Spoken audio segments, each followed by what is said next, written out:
And we are coming down in 3, 2, 1.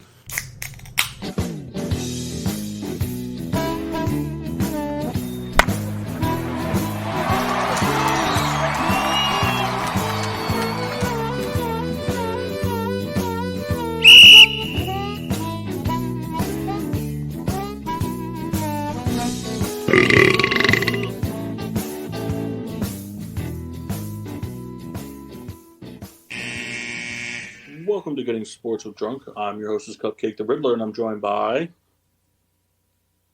Nope. The Master Chris Massey.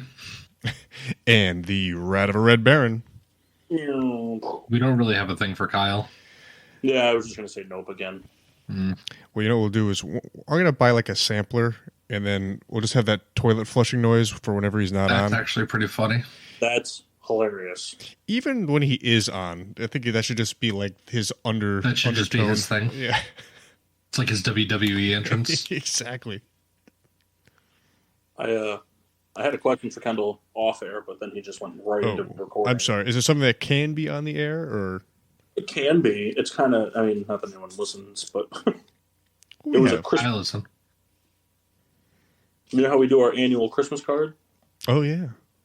Well, we're getting prepared for it, and seeing as how I have Bourbon County spread across 3 residencies in the state of Connecticut, I want to get all of my Bourbon counties together, and then I want to come down to your house at some point, and I want to lay in the grass with all of them spread around me on the ground, and then I want you to take an aerial picture from on top of your deck. That's pretty funny. I mean, I have a drone we can do that with.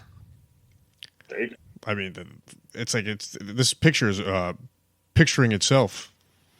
I want every Bourbon County I currently own in the picture.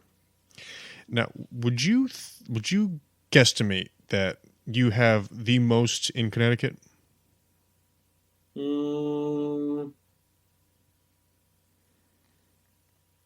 Because I could be wrong, but I mean, you tend to, like, when they come out, the stuff you're interested in, you get more than one, whatever that number is from year to year. I would say for an individual person, yes.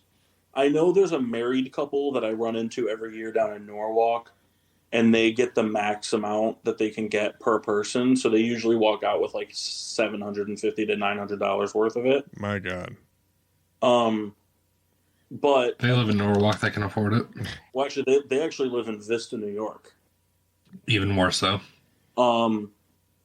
So I would say probably from now, what I would say is I probably have the largest collection, or over the course of time, because they've been drank. Mm-hmm. I probably have the most extensive collection in terms of like the more hard to find ones because of connections I've made over the years. So, like the one I'll be drinking tonight that I'm going to introduce into the when we do our starting lineups. There was only like 10 cases, I think, that came into Connecticut. So that's 120 bottles. I have 8 of them. Pretty good. Hey, let's do our starting line, because I kind of want to hear about this year's haul. Okay. Well, I'll do a quick rundown on them, because I'm going to have one every week leading up to Christmas. But so do you want me to say what was gotten, or do you want me to just do one a week? I'd like to hear the full thing, and then like each week you can kind of really dive in to what makes each one.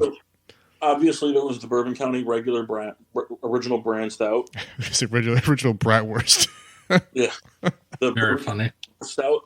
The Bourbon County original brand stout, the 2022 edition, in the 16.9 ounce bottle.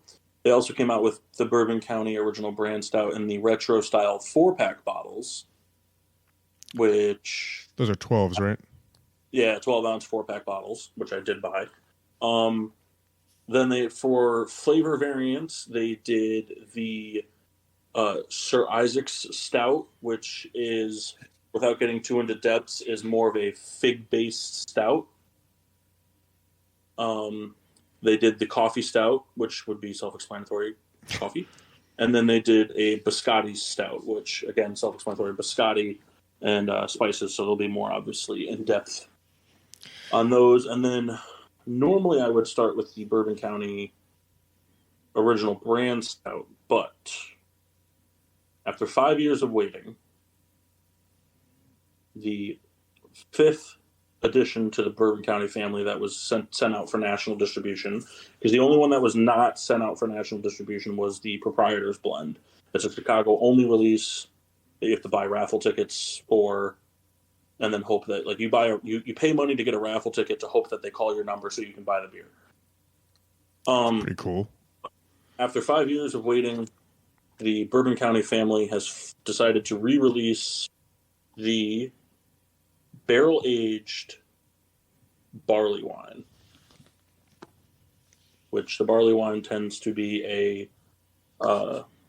higher proof, usually very hot beer in the year of its release. So that's what I will be drinking today. So I expect it to be very boozy, but as it mellows out, you get kind of like those dark red wine notes, chocolatey, earthy tones, and I have enough of them that I can age them for a couple of years.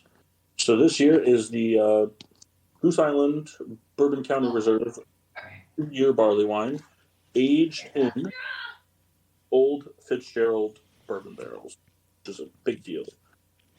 I've still never even tried a Bourbon County, so I have no idea what any of this is sounding like. There's no way you haven't had a Bourbon County. I've never tried it.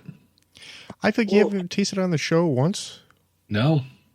All right, well, I think what we need to do then is we need to find a time when the three of us can get together, which it works out because not that Kyle and Ma couldn't be there or other people, but they won't drink the beer. They won't appreciate it for anything. To them, I could be giving them rice vinegar and it would be just as bad. Which, that's fine. Everyone has their own preference. It's just that theirs was wrong. Yeah. The three of us will get together at some point then in the next month or so, or maybe if we do like a postseason football thing like we did last year. I'll bring a Bourbon County from this year. I'll bring one from 2 years ago and maybe one from 4 years ago. And you can taste why there's such a need to buy multiples of them. I get the idea behind it, especially because how in depth and emphatically you talk about them. I just have no profile to start basing this off of in my head. Right, and it's easy to grasp the concept as to why you would want to age it, but as Kendall can tell you, Bill's had the luxury of tasting a fully properly aged 5-year stout, and it makes a humongous difference. Yeah, muy bien would be the terminology I would use. Yes. Shannon would be proud. So, yeah, this year's is the Old Fitzgerald barley wine aged for 2 years in Old Fitzgerald bottled and bond bourbon barrels. So, if you want, I can kind of read the little excerpt on the box if you want. It's a little winded, but I can read it. Yeah. All right. So, Johnny Fitzgerald was a bonded U.S. Treasury agent who had access to the rick houses where bourbon barrels were aged. Using his keys, Fitzgerald let himself into the rick houses, thieve bourbon from the best barrels, and take jugs home for himself, thus committing larceny. When it came time to dump the barrels, some were found to be unusually light and exceptionally smooth. These barrels became known as Fitzgerald barrels. Registered in 1884 and later sold to Pappy Van Winkle, the historic Old Fitzgerald brand carried on the legacy. For those of you who don't know, Pappy Van Winkle is one of the most sought-after bourbons released every year, once a year, about this time of year. And some of them sell on the secondary market online for as much as I've seen $7,500. Jesus Christ. Yeah. Today, Johnny Fitzgerald lives on an award-winning bourbons, Larceny Small Batch, hence the Larceny Barrel Proof, and the Old Fitzgerald Bottled and Bond Decanter Series. Unlike other bourbons, these are made with wheat, resulting in a smooth profile that showcases extraordinary distilling pedigree at work. And then the back excerpt is, after 5 years away, we couldn't think of a better way to welcome our barley wine back into the Bourbon County brand family than with a 2-year reserve. We were fortunate to be able to age this year's expression in 3 exceptional sets of barrels from varying releases of the Old Fitzgerald Bottled and Bond Decanter Series, a 14, 16, and 17-year-old barrel. These exclusive barrels and the subtle nature within them further showcase the complexities found in our barley wine, a tapestry woven of rich malt entwined with notes of toffee, vanilla, and warming spices. Our 2-year barley wine is ready to drink now, but cellar up to 5 years to see how it continues to develop. Cheers, the brewers of Goose Island Beer Company. Now, you've talked in the past about very well while it's in bottles. Is this different for the You cut out a little bit. So you've talked about in the past how if beers sit in the glass bottle for too long, they can get a little, I don't know, like sedimenty and stuff like that. Is that different for the Goose or for the Bourbon Counties? Yeah, because the beers that you usually see getting sedimenty are more like ales and stuff, things that have like an unfiltered quality to them. This is different because you're not using the same type of mash bill that you would use for those. Gotcha. Yeah, these. It's funny. These beers, they age almost more like a dessert wine would, like a port wine, like that. It's very rich flavors. Yeah, they're very rich. Well, for example, and it's a bummer because it's just so funny how it always seems to work out for you, Mass. You were in LA the weekend of my surprise birthday party. Yep. And there was the pool table was littered with Bourbon County bottles. That tracks. You know, did we get a picture of that? I feel like we missed out. No, I don't think anyone took a picture. I drank 2 Bourbon Counties that night, though. So, How are you feeling? I was feeling good. I was warm. Yeah. Yeah. I'm still pretty upset I missed that. Well, Mass, there's no shortage of Bourbon County, so I'll make sure you get some. I meant the party, not the Bourbon County. Oh, no. The party was the Bourbon County. And that's what I want to do for my Christmas card for the show. I want all my Bourbon County babies in one picture. Well, we'll make that happen. All right, so after my long-winded intro, gentlemen, your beer. I'm technically drinking a beer, I guess. I'm drinking a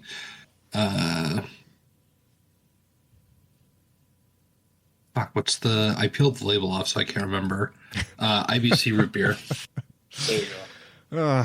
It's funny.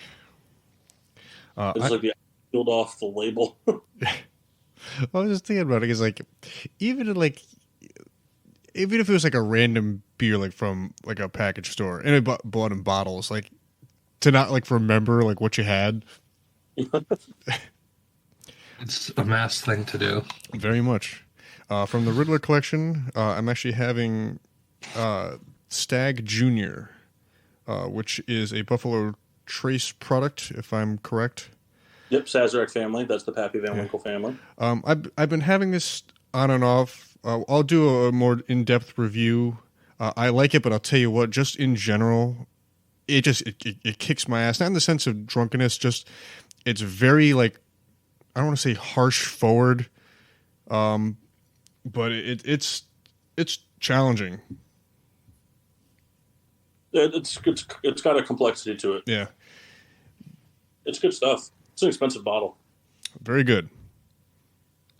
That's one of those bottles that, like, on the secondary market, you could definitely see go for like $300-400. Wow.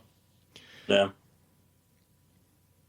All right. I'm gonna drink mine because the smell is, my whole living room smells like this right now. Good smell. Oh, Mass. I mean, I like, not even like being like vulgar. I literally get chills in my shaft when I smell this. Mm. This is by far my favorite beer of all time. Is the Goose Island Bourbon County. Did you come across like barley wine though specifically, and they haven't made a barley wine in 5 years. What was the previous barley wine? Oh, sorry. Go ahead, Matt. What Kendall's asking. Go ahead, Kendall. Oh, I'm sorry, Matt. Sorry. I was just curious what because I remember the previous barley wine, but I don't remember what was like the barrel aged in. You don't age the barrel in anything. You age the beer and stuff. Well, oh my god. You good over there, Paul?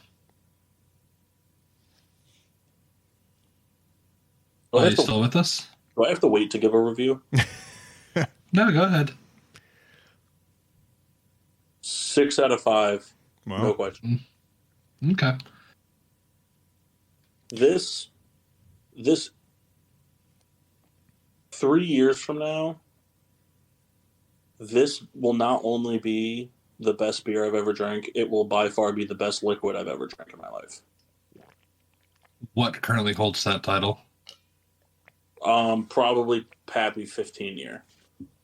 Okay. Oh my god, this is so good. Paul, what was the previous barley wine? The previous one, I want to say, was Old Forester barrels. Okay. But it's been a while. I'd have to look it up.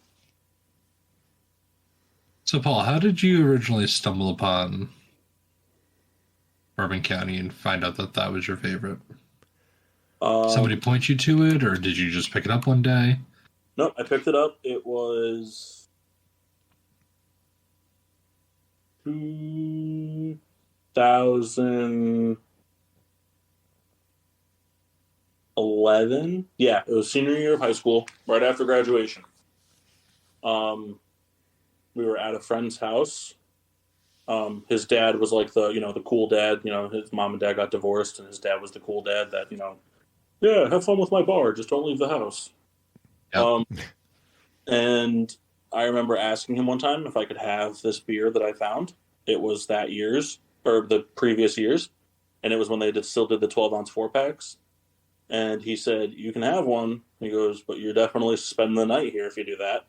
And I was like, "Oh, why?" I was like, "It's just a beer." He goes, "Yeah, okay." He's like, "It's just a beer. Pour it in a glass." So I poured it in a glass. I'm like, "So it's like Guinness?" He goes, "It's just like Guinness." He goes, "Go ahead, take a huge gulp of it." I took one huge gulp of it. He was expecting me to be like, "Oh my god, this is disgusting." And I was like, "This is the most magical thing I've ever tasted in my life."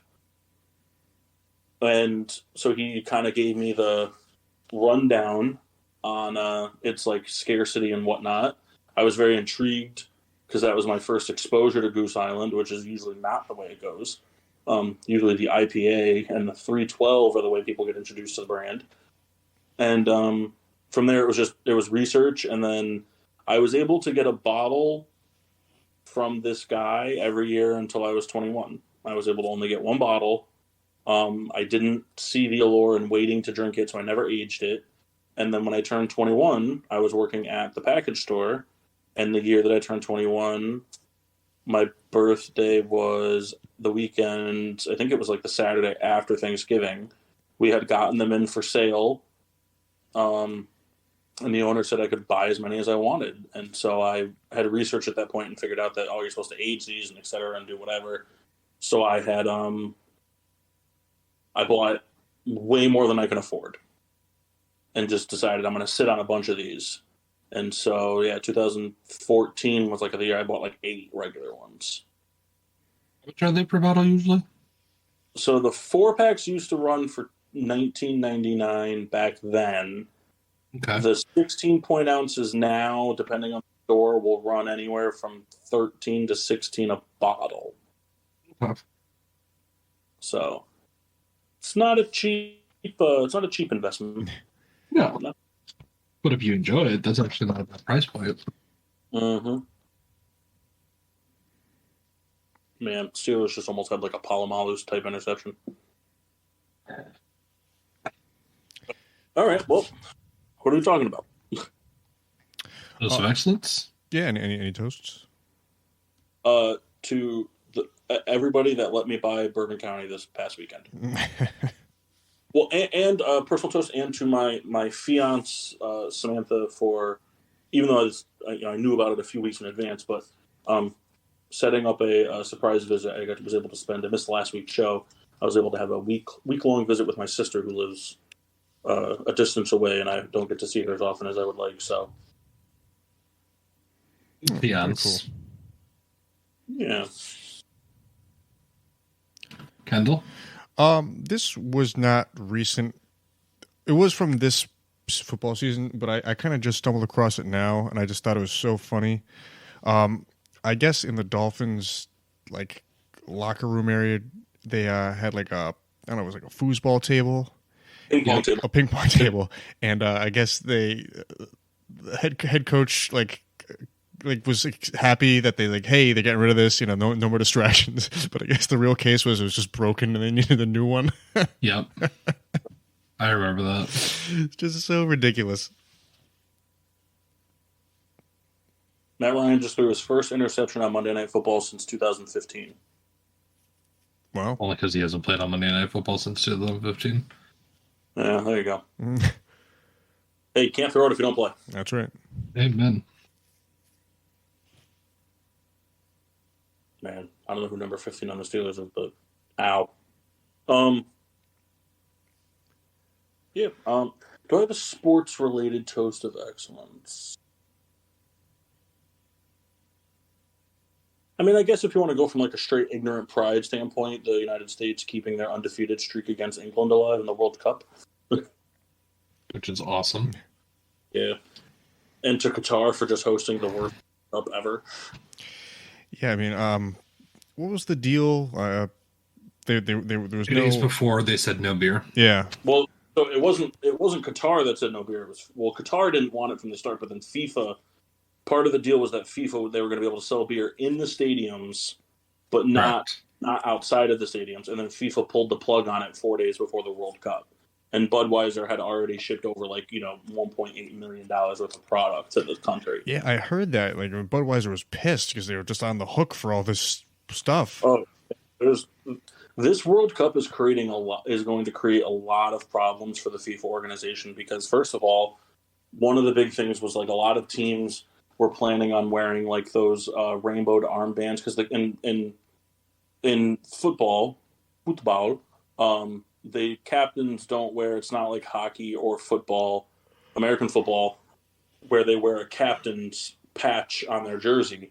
They wear an armband that goes on their sleeve, and much like baseball, when you come out of the game, you're out of the game for the rest of the day. You can't come back in. So when the captain comes off the field, he has to give the armband to a new player on the team to be the captain. Right. So the captain's bands were supposed to have like the rainbow stripes on them with like a one love, like equality type message, and they were basically like pulled. The plug was pulled from them doing that, and so like there's a lot of like because it's against the law to be homosexual in Qatar. It's not even like it's like a frowned upon thing. It's just against the law. If you're caught in a homosexual act, you gotta die.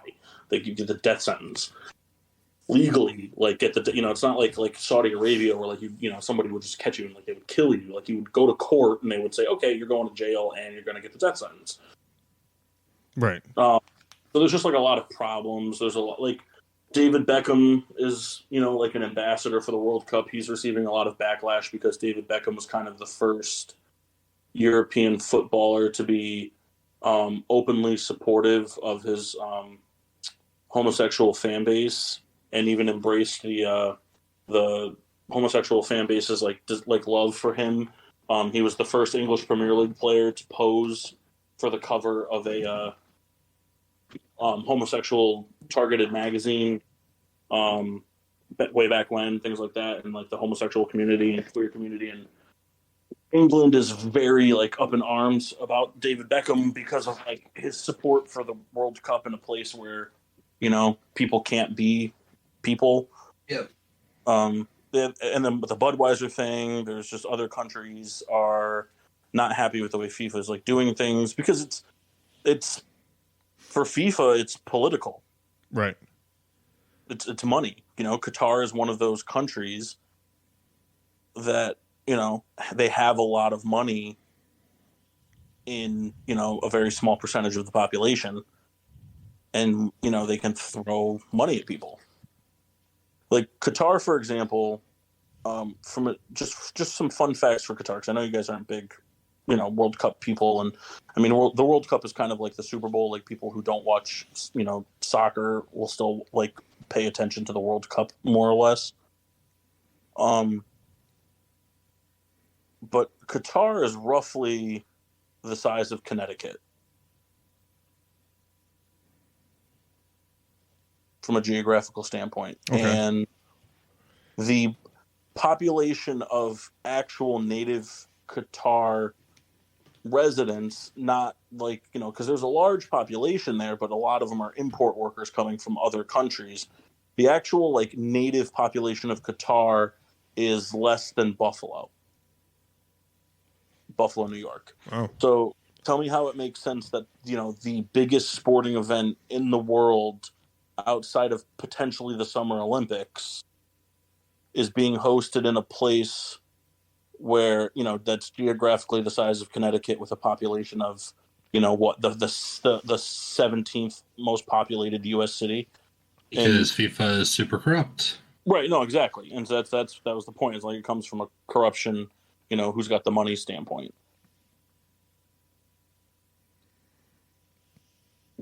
So, yep.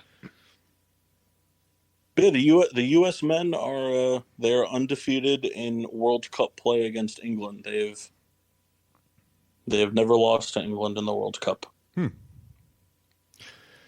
one of those like another stick it to England. Like England can't just have one thing. It's funny because it's becoming like more and more like this year the big thing was there was like a big like fake bet. The loser of the match had to keep James Corden. You remember seeing that?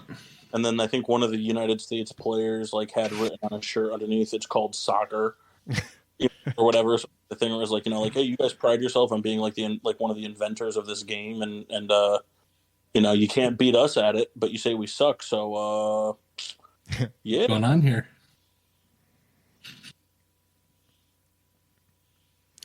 I saw my cousin actually did like a FIFA bracket, which I found very interesting. Because it's the way I guess Paul, you could probably explain it way better than I will. It's not just like, hey, these are the rankings and this is how things would go depending on what team won. It's the way it looked. It's more like a circle, if that makes any sense. Well, so the way the World Cup works is 32 teams qualify to go to the World Cup, like the World Cup, quote unquote tournament in the host country. Being the country that hosts, you automatically qualify to be part of the 32 teams. Which is just hysterical. Can you imagine that you host and you don't even get to show up? Yeah. Well, that's kind of the whole deal. That's why you see so many places, That's why you see so many places like when South Africa hosted it. You know what I mean? It's like South Africa is not going to make it. They're not going to even make it out of the African group. Ghana is always going to destroy them. When South Korea hosted the World Cup back in 2002, the Korea doesn't always have the best track record type of thing. So Qatar is in the World Cup along with 31 other nations that qualified. And then the way it works from there is the 32 teams are divided up into 8 groups of 4. You play against each other in the match group, and then the 2 top teams, it's based off points. So you get 3 points for a win, 1 point for a draw, no points for a loss. The 2 top point getters then move on, and then it becomes a bracket of 16. And how long usually? I mean, there's not really exactly a timetable, but more or less, how long does the whole thing take? The World Cup already has a final date. Oh, really? Yeah, it's because it's not like the NBA. It's not like a best of 7. Well, one, and then I play. Kyle and Ty 1-1, and Massey plays you and Ty's 1-1. We all have 3 ties, but me and Massey scored 3 goals apiece. And you and Kyle only. I gotcha. Which is always a bummer of a way to end. Yeah, because it's. Yeah, it is. Well, because it's only in like. So, like in the group stage, it can end in a draw. In bracket play, there are no draws. So, once it gets to the final 16 teams, you'll play. I want to say it's a half hour, 15-minute periods. I could be wrong. But I think it's like 2 15-minute periods or something like that. And then after that, it would go to penalty kicks. Kendall? Here. Hello? I don't know why Kendall disappeared. I don't know what he did. What did he do? Oh. Kendall? Hey, I'm here. Oh, we were talking. Shut back up. I must have an internet dropout. I mean, it's interesting. So in the group stage, Kendall, it goes by points, then goal differential, then goals scored, then head-to-head record. Okay. So, I mean, if everything was resulting in a tie after that,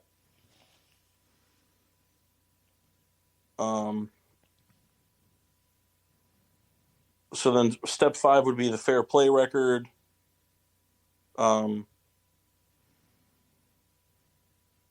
Which is, cards, yellow cards, red cards, stuff like that. Mm-hmm. If it's still tied after that at 6, they just put both teams in a hat and pick out a winner. Man, imagine that. Way better if you don't want to come down to the luck of the draw.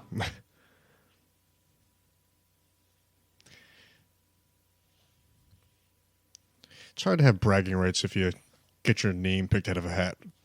Yeah. It's like, How the Giants won back in 2008.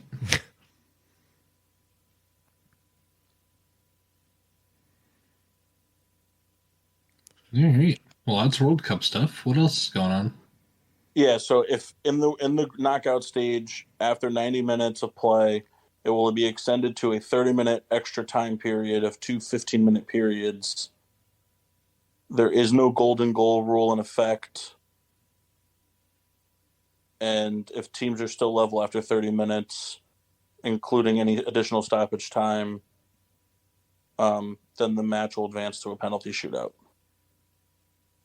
Then the golden goal rule is something that we haven't seen since 2002, but it was basically sudden death.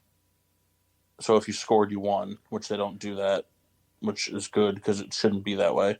That's so stupid. And then and the penalty shootouts, it's 5 rounds, and then after the 5 rounds, it'll go into a round by round sudden death. So if you go first and make it, the team has a chance to rebuttal. If they don't also make it, then it's over. And I tell you what, you want to see there are a few things as exciting in my opinion as like watching two teams go like down. Like I've watched it where like it gets all the way to like 17 rounds. Like the goalkeepers come up and take attempts. Because that's the other thing too. You can't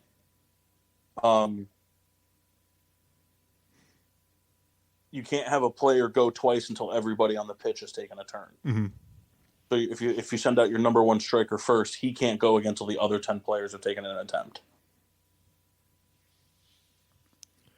I learned most of my soccer/football from Ted Lasso, and that's a very limited amount of information. I still need to watch Ted Lasso. Oh, it's great. It is good. It's very entertaining. I'm a very big fan of the female owner. There's some good stuff going on there. Mm-hmm. Her and what's the other girl's name there? It is. Oh my god, it's kind of Roxanne. Roxanne. It's kind of a little bit unusual. Well, it's English, so. Oh my god, I could picture clear as day. If you want, for Kendall and the Mass, if you guys want a better understanding of how football culture works in a European setting, the main character for It's Always Sunny in Philadelphia, can't remember his real name, but him and Ryan Reynolds bought. Yeah, I've been meaning to watch that. That's super interesting too. They bought a Welsh football team in Wrexham, Wales, and they're Hulu. It's on Hulu. Well, I think it airs on regular TV as well, but Hulu has it. And it's called Welcome to Wrexham, and it follows it's like a 2-sided type documentary type thing where it follows the new type ownership of these 2 Americans coming in to this poorly ran football organization, as well as kind of like the this town and country's like take on the situation from being diehard football fans. I've been meaning to watch it. I just haven't gotten around to it yet. Yeah, me too. That's a super interesting dynamic. Yeah, it is pretty good. Plus it's Ryan Reynolds. Yeah. He's so handsome. He is. He's a good-looking guy. Well, he's a great guy. He's a great guy. New Letterkenny drops the day after Christmas. Sure does. Super pumped. Super Chief. Super Chieftains. Yep, I proudly displayed my super soft birthday party banner that Samantha got me on my birthday this year.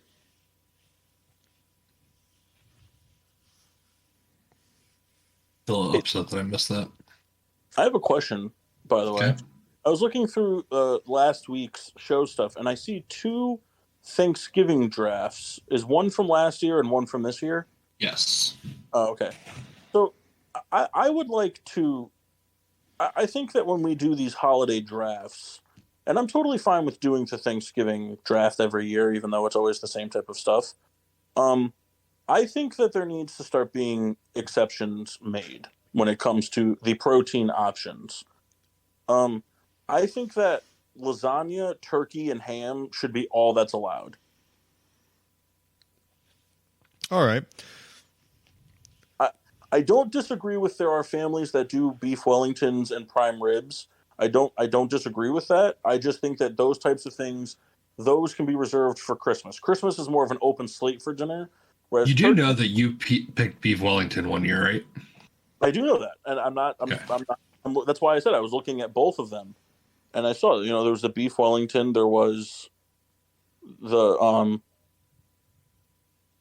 and I think there was prime rib. Yeah, Mock picked the prime rib. I think he did it twice. Reserved for Christmas. I think it's Thanksgiving. Thanksgiving, it's got to be turkey, ham, and then like lasagna. I think we got to stick by that. I think we got to outweigh the Mike Mocks of the world. Well, that's fine. Some of that stuff I just never even think of. I admit I was cheating when I was doing it because I was looking at last year's for inspiration. And don't get me wrong, the beef Wellington is phenomenal. But it's I don't know. It's just like the Oreo ball. Like I was looking at Mock pick the Oreo ball, and it has made appearances at Thanksgiving. But that's a Christmas item, and honestly, I haven't received an Oreo ball in 8 years. But who's counting? I feel like Paul is. I almost feel like not to take away. I started following this Instagram account that just basically does drafts of like ridiculous type things, and I like a concept that they have where they have flags and they throw out flags on picks. I'm a big fan. I want to start doing that. You're calling her a foul. Yeah, so like so like for example, they recently did a draft where it was like it's just the 2 guys that do it, but we could that's where I'm gonna get ideas from. But like they did words beginning with A. Yep. A draft for words beginning with A, and one of the guys picked ape shit, and the guy threw a flag on it because he was like, that's 2 words, and then so they went to the dictionary and found that ape shit was 1 word. I was about to say it's 1 word though. So that's what I just mean by the flags. I think we should absolutely start doing that. I'm in for that. Hey, is that 67-pound goldfish thing like real? Yes. I wouldn't even know what to do with myself. You're gonna try a goldfish fillet. That's so much goldfish. It is a lot of goldfish. I tell you what, they're saying the snack that smiles back, but it ain't smiling. It's an angry-looking fish. Oh, that's a real Kendall joke, and I really don't want to give you any kind of props for it. You don't have to. I think you should. I do got to say I'm pretty upset that I have to start cheering for the Astros now. Why? Jose Abreu is an Astro. Oh. Yeah, I'm not surprised. I definitely foresaw him going somewhere where he was going to get a ring. Everybody was talking about like the Cubs wanted him, so I'm like why would he go to the Cubs at this point in his career? It makes no sense for him. Like he doesn't money's isn't important to him. He wants to win. He wants to win, and he wants to be a productive member of an offense. Right. So.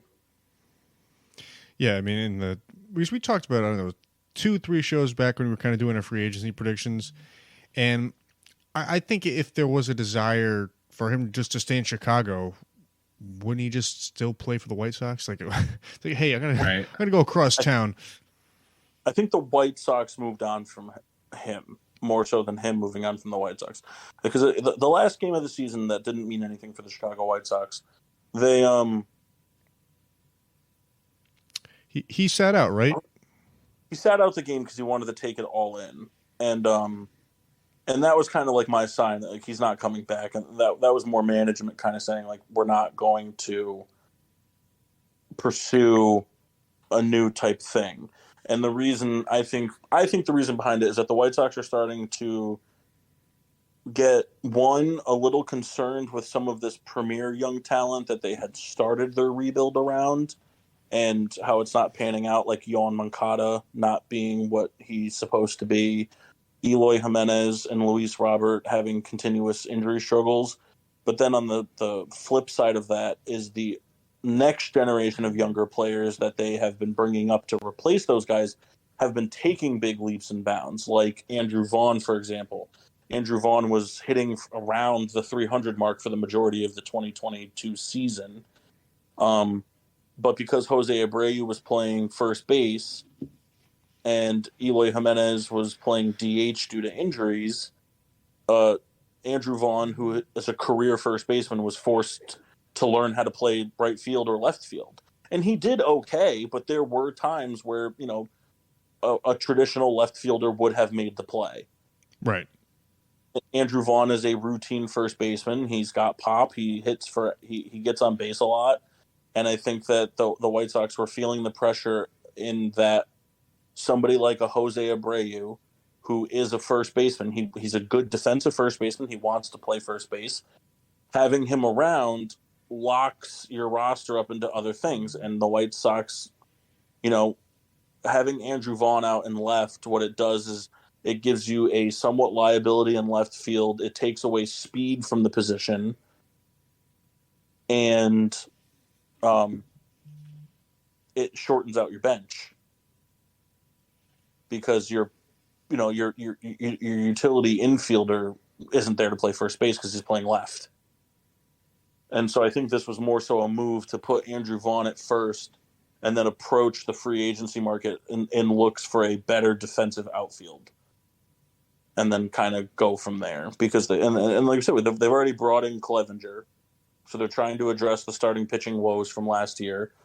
I think you're going to see the White Sox potentially try to move on from Lucas Giolito because of his abysmal last year. Dylan Cease. They're trying to work themselves out. They got a lot of young talent, but they got to figure out what's worth keeping. Yeah, I think that they definitely got their money's worth. Both sides got their money's worth. I think that there's definitely no hard feelings between either side. I at least that's the way I see it from an outside perspective. I don't think there's any bad blood between the two sides. I don't think there's any bad blood between the two sides. And what I would also say is, if depending on the duration of what Abreu is hoping to do in the MLB, if he's choosing to go just hunt for a ring and retire when it's over, or if he's looking to continue playing but just wants to have some competitiveness to it right now, I wouldn't rule out the possibility of Jose Abreu returning to the White Sox in a DH role in the next 2 to 3 years. Yeah, I could see that.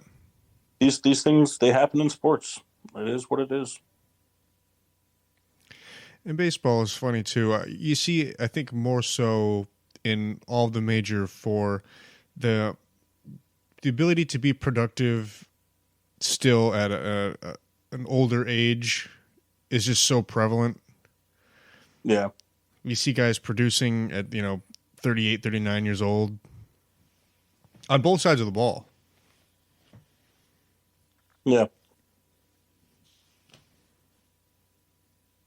What else? You guys got anything else you want to talk about? Any NFL stuff that's worthy of note? Well, I mean, I think it's worth noting. I think there's a few things that are just worth kind of bringing up. I think there was a few kind of like last second questions answered in terms of the recoverability of team seasons. I think we can officially say that the hope of a late season resurgence for a playoff debut from the Rams, the Cardinals, and the Packers is officially over. Yeah, they just shut down Aaron Donald today. Yeah, I just, I mean, not that they can't go on a tear and win out. I don't know that it would mean anything for any of those organizations. I mean, the only team that I think it would be worth trying to do it for would just be the Rams from the standpoint of rolling into next season hot, keeping players, because you're not ruining your draft capital by doing it. And the Rams draft very well 2 through 6 anyway, so it doesn't really matter. If I'm the Rams, I don't really care where our second round pick is because we do well with it. Fact, no, you don't. You don't? No. Well, you do well in the middle rounds of the draft. We could talk about that a little at extent once you're done with this part, but no. No. Well, hold on. Let's stay on the subject while we're on it. I mean, do you want to talk about it? Where are most of your homegrown players taken in the draft? Like some of your. All right, let's look real quick. Give me half a second. All right. Because, you would know, but the two household names that are homegrown players would be Aaron Donald and Cooper Kupp. Right. But Tyler Higbee's a homegrown guy, right? Yep. All right. So here's how our drafts have looked since 2016. Jeff Fisher was still the head coach. This is his last year, the year he got fired in the middle of the season. I don't think world's still the biggest mistake in your history. What? Firing Jeff Fisher. Oh, yeah. We drafted Jared Goff, Tyler Higbee, Pharaoh Cooper, Tamarick Hemingway, and nobody else of note. Can you tell me who more than 3 of those people are? No, but I will say that's okay. No, that's fine. It's good. It's a good start for your argument. I'm not disputing it. We're gonna move to the next year. Well, hold on. I just want to say 2 things. One, I just want to be clear. I'm not saying like they have to be Aaron Donald quality. Like I think Tyler. No. They should be starter quality. Right. Okay. And then 2, just while you're on the subject of it, I know his career up to this point is not that of a first round pick, but like, is Jared Goff giving himself stock for next year? I think so. I think he's playing very well. He's always the player who, if he has a good line, he'll do fine. Okay. All right. So go on to 2017. 2017. Gerald Everett. So he's starter quality, but he's not there anymore. Right. Cooper Kupp. Good pick. John Johnson, starting safety for the Cleveland Browns. Okay, I don't know who that is. Decent player. I would have liked to have kept him. Okay. Josh Reynolds is a wide receiver currently for... No, Josh Reynolds is bad. Samson Ebukam, who is currently a linebacker for the 49ers. So he must be... But he's like way in the back. Oh, okay. I was going to say, he's starting on the 49ers. Then. No. I didn't say starting. I just said he was for them. And nobody else...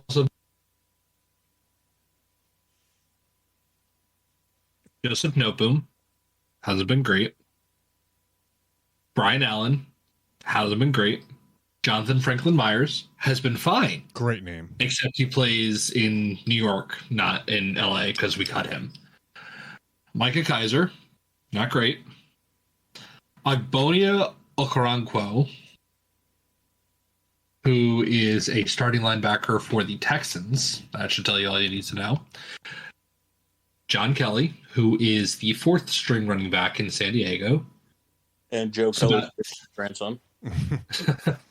Sebastian Joseph Day, who is a very good player. That's probably the only really good hit we had in that draft.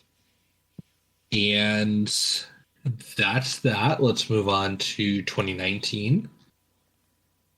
Taylor Rapp, gross. Darrell Henderson, gross. David Long Jr., gross. Bobby Evans, literally rated as the worst lineman in the league this year. Greg Gaines, very good pick. David Edwards, okay pick. Nick Scott, okay pick. For where they were drafted, yeah, I'd say they were pretty good. 2020. Cam Akers, gross. Van Jefferson, meh. Terrell Lewis, gross. Terrell Burgess, cut. Bryson Hopkins, cut. Jordan Fuller, meh. Nobody else. Is Van Jefferson still on the Rams? Yes. Do you think that Van Jefferson would be able to take the next step if he were given like a number 2 role on the team, like solidified as the number 2 role for a season? Maybe. I'm just curious because like since he's been drafted, you had Woods and Kupp, right? Yep. And then and then you had OBJ into the mix. And now Allen Robinson. Right. So I'm just curious, like, do you think Van Jefferson would be able to take that step and be like a Juju Smith-Schuster type receiver in terms of like numbers but like as a number 2? Maybe. I'd say yes, because he's quietly had 700 and 800 yard seasons. Yeah, I don't watch enough like Rams football in that deep of a capacity to really formulate that opinion for myself. Fair. So I'm you, somebody who watches every Rams game.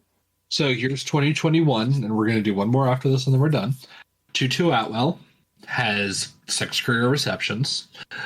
Ernest Jones. Hold on, how many career targets? 6. All right. That sounds pretty good to me. I'm just saying, 100% is 100%. No, I'm just kidding. Ernest Jones, decent linebacker selection. Bobby Brown III has not played yet. Robert Rochelle, not great. Jacob Harris is on our practice squad. Ernest Brown IV, cut. Jake Funk, cut. Ben Skoranek, and Chris Garrett, cut. Well, hold on. Ben Skoranek is good because he's white. It's also like the Cooper Cup understudy. I'm not reading just like the middle rounds. That's our entire draft. No, I know. And then this year, Logan Bruss, torn ACL. Kobe Durant, trash. Kyron Williams, very promising. Quentin Lake, all right. Darian Kendrick, gross. Daniel Hardy, don't know. Russ Yeast, don't know. And AJ Curry is one of the 18 linemen that we have had out this season. So no, the Rams do not do good drafting in the middle of the rounds. All right, that's fair. I would like every player to have to listen to Massey give his opinion on them. I'll say it to their face. It's like the celebrity reading mean tweets. Yeah. All right, so going back then, Massey, I stand corrected. The Cardinals, the Rams, and the Packers seasons are effectively over. The NFC South continues to be just as absolutely boring as possible. Hello? Sorry, I cut off for a second. Continues to be boring. Yeah, the NFC South continues to be absolutely boring. The NFC West continues to be somewhat enticing from the standpoint of the 49ers have the ability to be a NFC juggernaut in the making that will most likely only get one home game during the playoffs. Because barring a massive collapse, I don't foresee them being able to catch Philadelphia or Minnesota. Yeah, I would say that you're probably correct. From the NFC East standpoint, the New York Giants are in great shape to finish last in their division again. Their desires to make the playoffs. Well, they still the Commanders might come in last.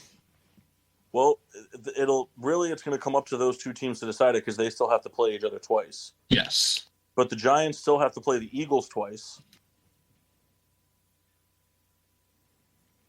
because the Giants are 7-4, so they still have 6 games. They have the Vikings, the Eagles twice, the Redskins twice, and the Colts. It's pretty tall order. Yeah. I mean, here's the thing. I could see the Giants going 3-1 against the Eagles and Washington. I could also see them going 0-4. Yeah, I can see it. Washington's playing with feist, and their defense is very good.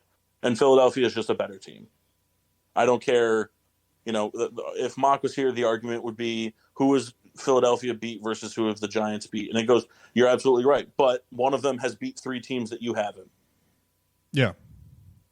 And they put up more points week in and week out. Yep. I don't care if you play an easy schedule. 10 wins is not a joke. Yeah, no, 10 wins is hard to do no matter what you do. Yeah. And then from the AFC standpoint, in my opinion, Buffalo no longer looks like an elite AFC contender. I would agree. That they're going to be chasing the coattails of Miami and Kansas City in that regard. I would agree with that. The New York Jets, despite what's looking like to still, regardless of what happens, looking like to be a great improvement season for them, continue to be the laughingstock of the NFL, as they will have wasted 2 top 3 picks in the last 4 years on quarterbacks that won't be playing for them anymore. You know what? I commend them, though, for the sunk cost fallacy. Get rid of it while you can. No, I agree. I understand.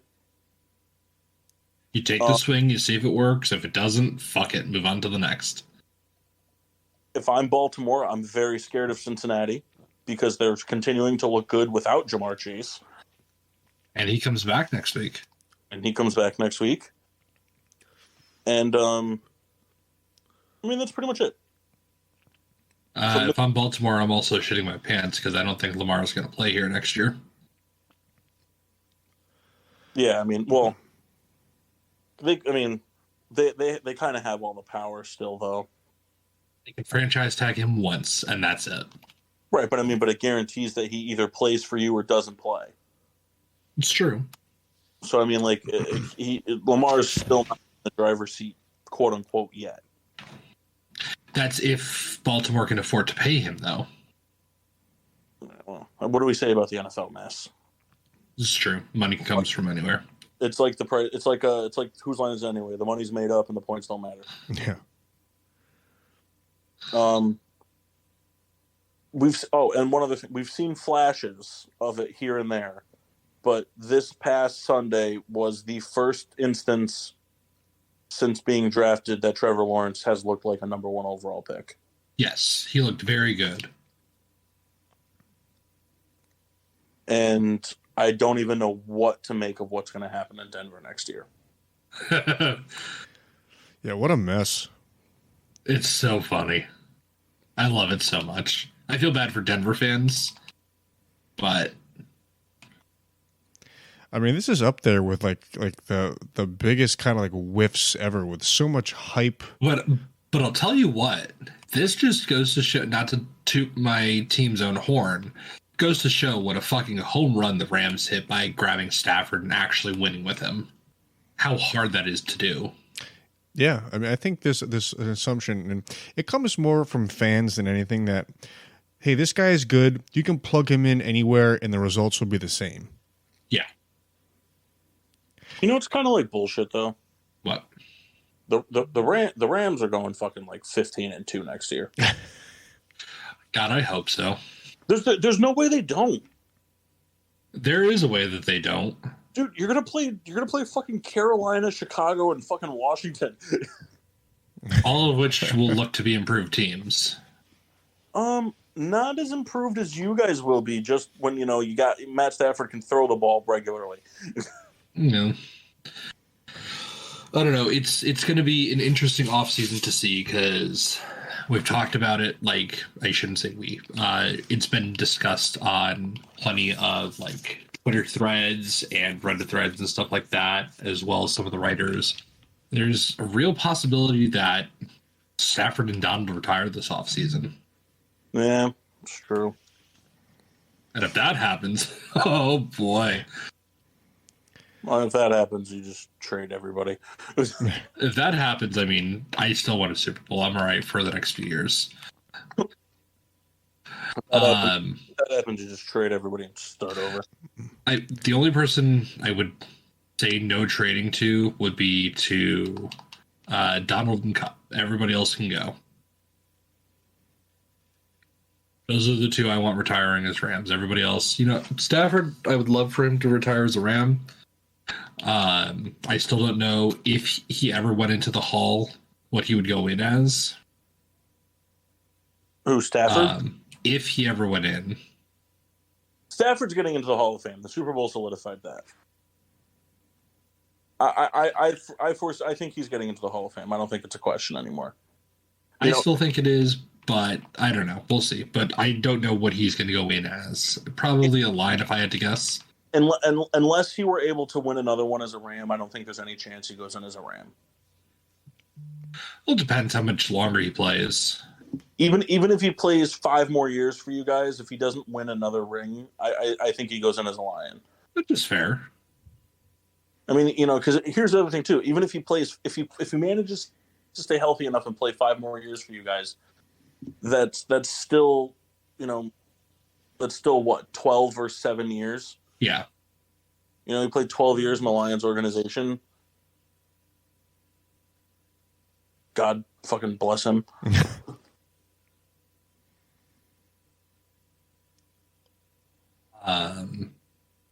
Oh wow! I tell you what, though, Astros signed Abreu to a 3-year deal.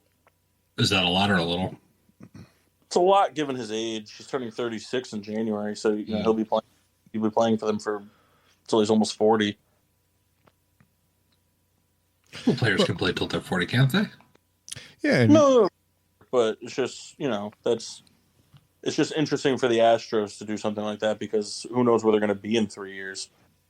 Well, who did they use Abreu to replace?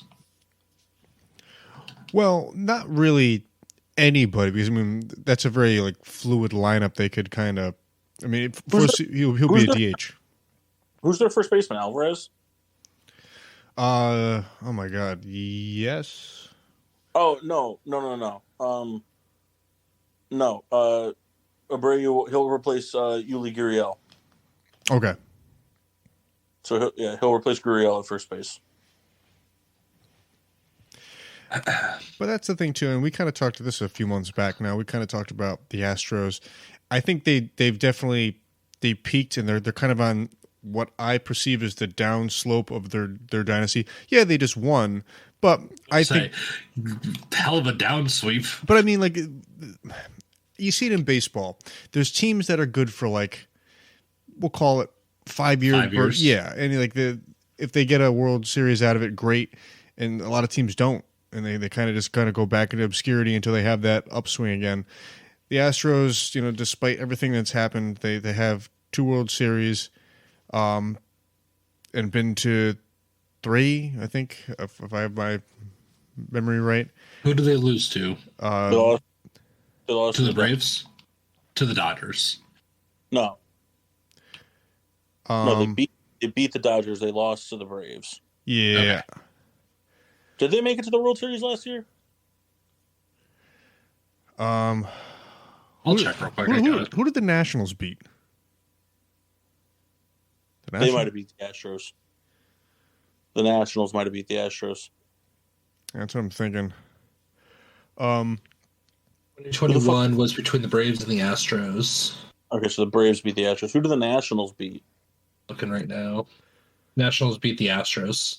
Okay, so they've been to 4 then.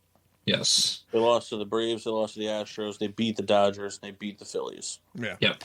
So it's the type of thing they're 2-2. It's still a dynasty, no matter what way you shape it up. But the thing too is the thing with the Astros is that, with Alvarez, Bregman, Altuve, and Tucker, and the rise of Jeremy Pena, the Astros just have continued to do this thing where they don't need to go out and they don't need to sign Aaron Judge, and they're never going to try to sign. They go after players that are going to give them 240 to 260 batting averages that have the ability to put a ball out of the ballpark, but that keep the rotation going. And then they counterbalance that with lights out bullpen pitching.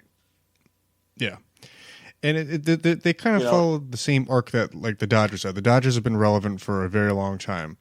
And kind of find it, the recipe is a little bit different, but to Paul, your point, yeah, they get players that make sense. It's not just like arbitrary. Right.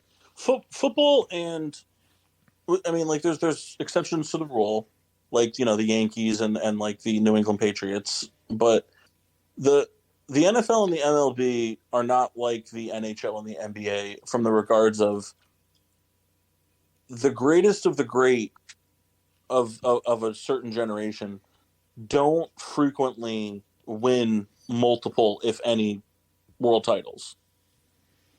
In the NBA and the NHL, if you're one of the generationally great players, it's rare that a generationally great player doesn't win multiple titles. Now, the exception being like Alexander Ovechkin, for example, but Sidney Crosby, multiple championships. Jonathan Tays, Patrick Kane, Duncan Keith, multiple championships. It's Connor McDavid and is still young, but Nathan McKinnon already a national championship, or a world championship.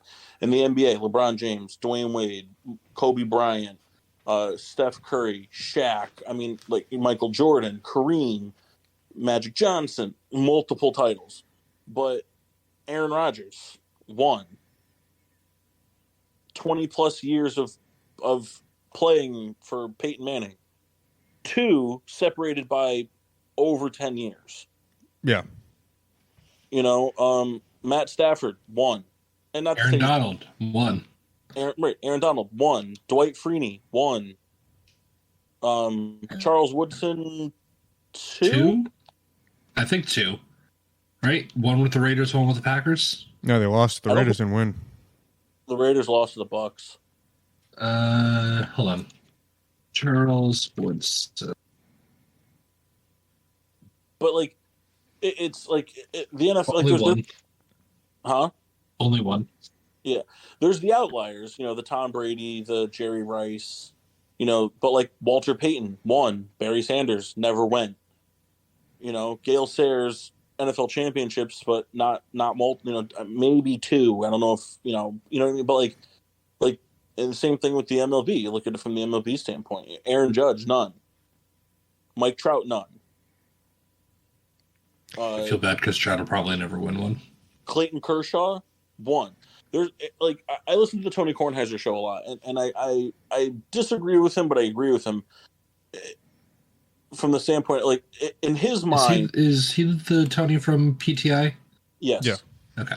In his mind, as of right now, there are only 3 players in the MLB that are guaranteed locked for the for Cooperstown if they were to just retire right now. They would be guaranteed first ballots, no questions asked. And his list: Clayton Kershaw, Justin Verlander, and Max Scherzer. Oh, no Trout.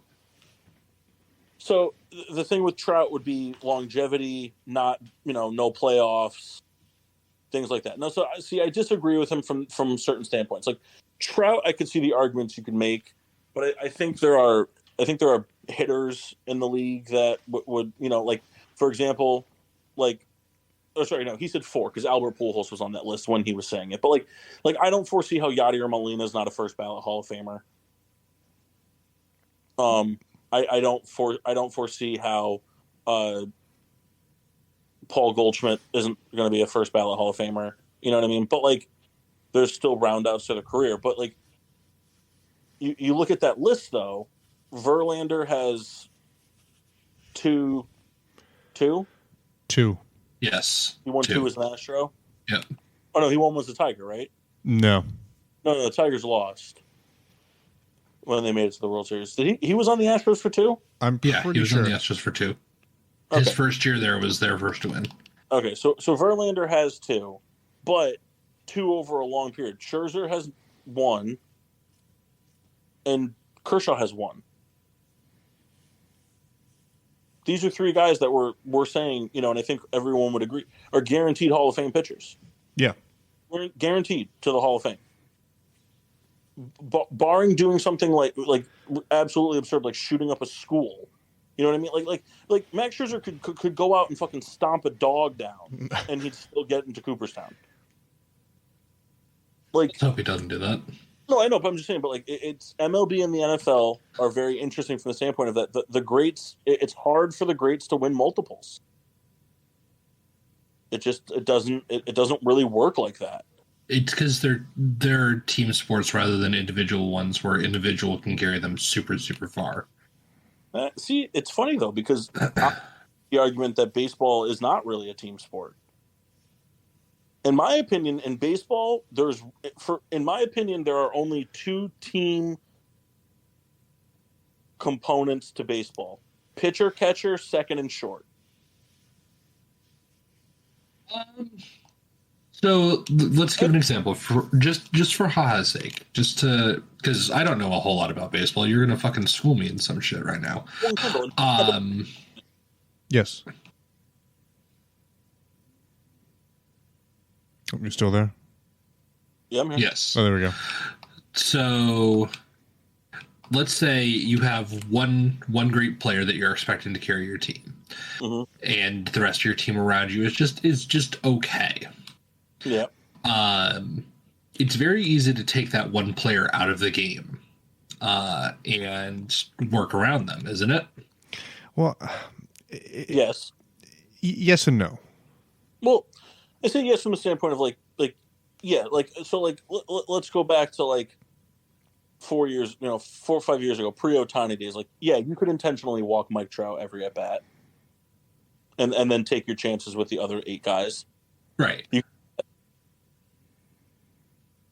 But my argument against that, and it's the same argument I always have with Mike Mock and Kyle, is it might change if Mike Trout gets intentionally walked and he's on first base, right? Mm-hmm. Depending on the outs situation and the shifts and whatever, obviously there's situational hitting that comes into play, but whether or not Mike Trout is on base doesn't change the guy behind him swinging and missing at a pitch in the dirt. No, absolutely not. It doesn't change him reaching 2 inches out of the strike zone and poking a ball down the left field line in the shift for a single base hit. It's all individual talent that comes together to result in a team win. But in basketball, for example, you look at most of the greatest individual performances in an NBA game history, they almost are all tagged with losses. I think Michael Jordan's is 20 or 12%, has a 12% winning percentage when he scores more than 50 points in his career.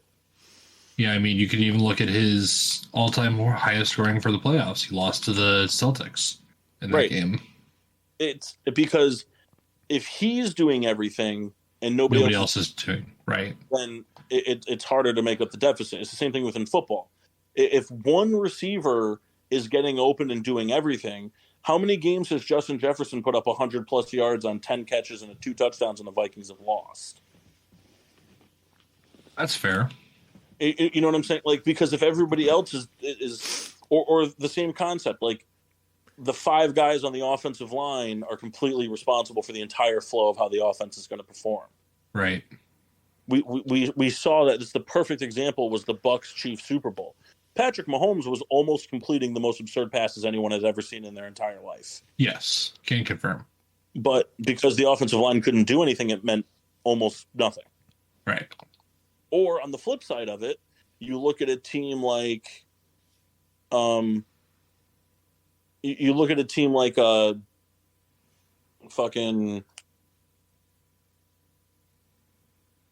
You can get there. I believe in you.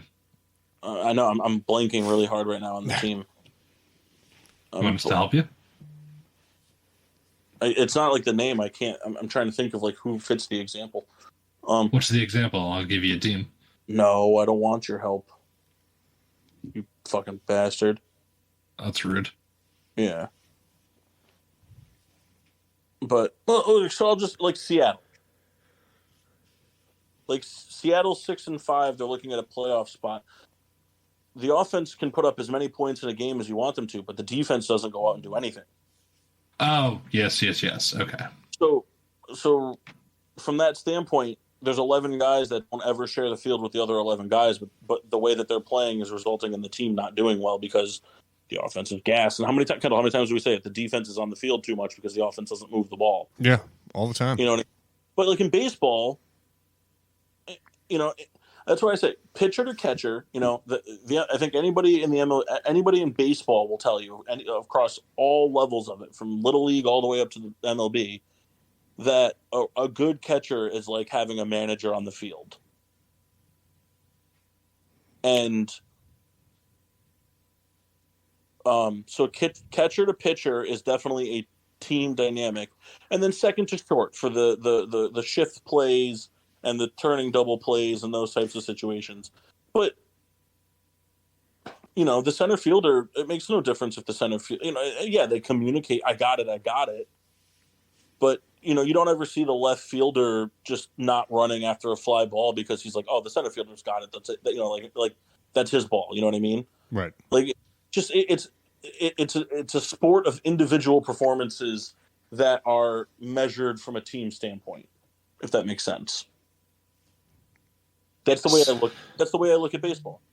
And Mock and Kyle will argue it differently, and I don't disagree with what they have to say because they played baseball from a competitive standpoint for the majority of their childhood growing up, and Kyle is a slave to the sport and knows it inside and out. But again, I understand that if you get a guy on base, if a guy hits a single and he's on base, the situation might call for a different type of hitting technique, but actually physically putting the baseball in play has nothing to do with whether or not the guy in front of you got on base or not. It has nothing to do with it.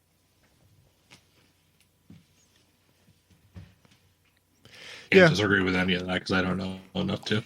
Well, but it's like, and so look at it from a football standpoint. If the guy in the backfield that you're handing the ball off to can't find a gap and doesn't run, then the receivers are going to have a more difficult time getting open. Because the cornerbacks and the safeties aren't going to feel the need to cheat on the run, and they're going to devote all their attention to making sure that the receivers don't get open. But if the running back does his job, then it opens up everything. It makes the jobs easier for the receivers because then they're giving more cushion because they're trying to play to make sure the running back doesn't do what make sure he's blowing up the line of scrimmage. Right. Whereas in baseball, if the shortstop goes out and hits 4 for 4 with 4 home runs, that doesn't change the third baseman what he's going to do at the plate that day. I can see what you're saying there. You know what I mean? Like, yeah, like I don't know. I don't know. know. It makes it. Baseball is tough in the sense that, yeah, I agree with what you're saying. It's the only sport that it's like, I agree with what you're saying, but fuck you, Paul. No, not even that. It's just like there we go. That's what I'm looking for. Like there's all these, like the pitcher can throw like a minimum of 3 different types of pitches, and it creates so many different avenues for what could happen on every pitch at every at bat. So it compounds on itself so quickly. There's so many like different things at play. Where it's like, in football, like Stafford isn't throwing like a knuckleball to a receiver to like, oh, this would be a better way for him to catch the ball. Or how about this one? Massey, do the names Hunter Green and Art Warren mean anything to you? Literally never heard the names before in my life. Kendall, do they mean anything to you? I'm missing it. Okay. Hunter Green and Art Warren are the starting pitcher and reliever for the Cincinnati Reds that in May of this year combined to give up no hits against the Pirates and lost the game. Oh, I remember that. So from a team standpoint, if your pitchers go out and they give up 0 hits in the hit column and you lose the game, I don't see how that's a team sport. I don't see how your contributions helped the team because you still lost. Right. You know what I mean? Like, and I understand that there's situations where it's like, like Justin Jefferson goes out and catches 150 yards on 10 passes and 2 touchdowns and they lose. but that's because the defense gave up a bajillion point. You know what I mean? Like the defense did it, and but the defense is still 11 guys playing together to have to make something work. Yeah. If you're running a zone defense, if you're running a 4-man rush in a zone deep 3 cover zone defense, and one guy's out of place, the other 10 guys are going to suffer because of it. Right. What you're saying. But if the batter hits the left field, the right fielder has nothing to do with the right fielder. Yeah, that's a good point. But like in football, if the right side, if you're looking at the field, if the right side cornerback isn't covering his zone properly, it forces a shift from the linebackers over to cover their zone a little more, which then forces the other linebacker over, which then forces the other side of the corner to come over, which then creates an opening that the corner who was doing his job now gets, a fucking pass caught on him because somebody else didn't do their job.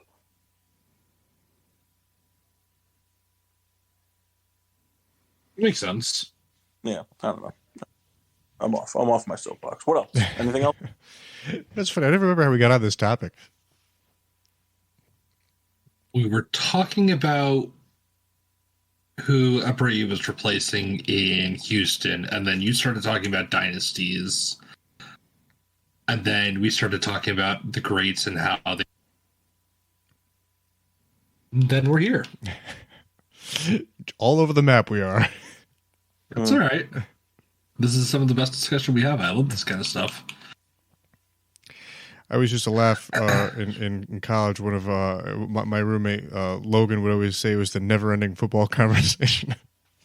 Which is literally the never-ending conversation. Does anybody else have anything they'd like to chime in with?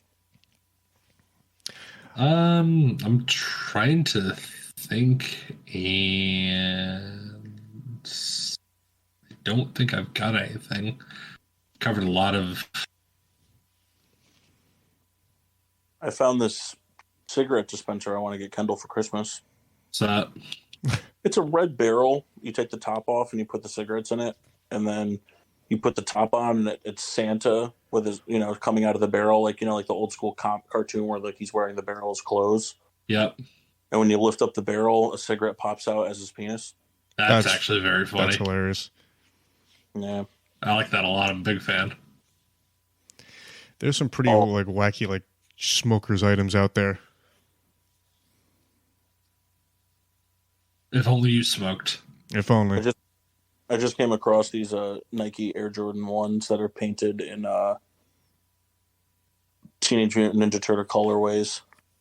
Speaking of Kyle will be losing his shit. Air Jordans, did you guys see the tradition that Taylor Heineke has of every team he beats, he gets a pair of Jordans in the color of the team he beat? That's the kind of flex I'm looking for in life. That's awesome. I mean, it's kind of weird. It's like, hey, beat you, I'm going to wear your colors now. That's the kind of pettiness I look for in life.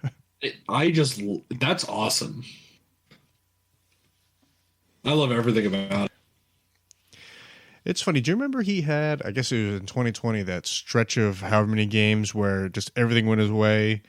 Yeah. And then kind of took that step back, I mean, I guess the Carson Wentz thing had partly to do with it. And now, fast forward, it was kind of like back again. It's weird how certain players that this happens to. He's the Walmart version of Kirk Cousins. Correction. He's the Target version. All right, that's fair. I'll accept that. This is from 2022 appliances. I'm going to break within 2 minutes of you opening me up. 1970s refrigerator. I'm going to outlive you. I'm going to outlive your kids. I'm going to outlive your dog. I am eternal. I am time itself. Pretty accurate. Yeah, very true. 100%. I got a draft if you guys want to do it. Let's do a draft. Shoot. Do you have to keep track of it? If you don't mind. I got you. It's the GSWD Scribe, the mess. Ooh, hold on real quick. The last digit of your birthday is the team that has to win the Super Bowl for you to live. Oh, the 2023 Super Bowl. The next year's? Yeah, next year. Okay. So, Kendall, the last digit for you is 0. Yep. So you need the Tampa Bay Buccaneers to win or you die. Not far off. Not looking too good. I need a couple things to happen, but I feel okay. Yep. I am 24, so I'm 4, as is the mass. 4. We need the Giants. I feel okay about our odds. Matty, I look forward to dying in your embrace. We can cuddle. We died. If we get to choose how we go out, I choose waterboarding via Bourbon County. It's a good way to go. Yeah, that is a pretty good way to go. Yeah, it would be rough because it's thick. Like you would take in so much liquid. I'll go for death by snoo. There you go. That's a little nod to some of you fans out there. Hey, so before we do the draft, I do have a quick football question I meant to ask earlier. Okay. If the 49ers manage to win the Super Bowl, is there any chance that Garoppolo is the starter next year? No. Like, do you think there's Why are you making me talk about this? But I'm just curious, is there anything that Garoppolo can do to just win the starting job long term? He won't be back. He doesn't want to be back. Here's the deal. The NFL is just full of money. Right, and somebody else besides the 49ers will give it to him. I look forward to seeing him in the Jets uniform next year. It would be funny. Mike White is leading the Jets charge next year. You go on, you win the Super Bowl. Aren't you the one who said that he's going to get traded for a conditional 7th? Who, me? Yeah. What, Jimmy Garoppolo? No, Mike White. I don't think so. I don't remember saying that. Somebody said that. I said that kudos to whoever took the gamble on Mike White last week in fantasy. Imagine that, though. Jimmy G wins Super Bowl in the press conference. Hey, it was a lot of fun. See you guys never. Oh, I'm telling you, he's not coming back next year. This made me laugh pretty hard. It's a thicker, chubby type Latina looking girl sitting on the with a larger derriere, sitting on the lap of 3 very large African American gentlemen on the bench in a mall, and the caption is, or the thing on it, like from a Snapchat filter, says, "What do you think's going to happen next?" Top comment: "We're going to find you in 2 pieces by the river." Pretty hard. All right, who's ready for a draft? Oh, yeah. Let's do it. All right. So, the draft is... Drum roll, please, Kendall. Food duos. Oh. I don't know what that means. So, what's the draft order?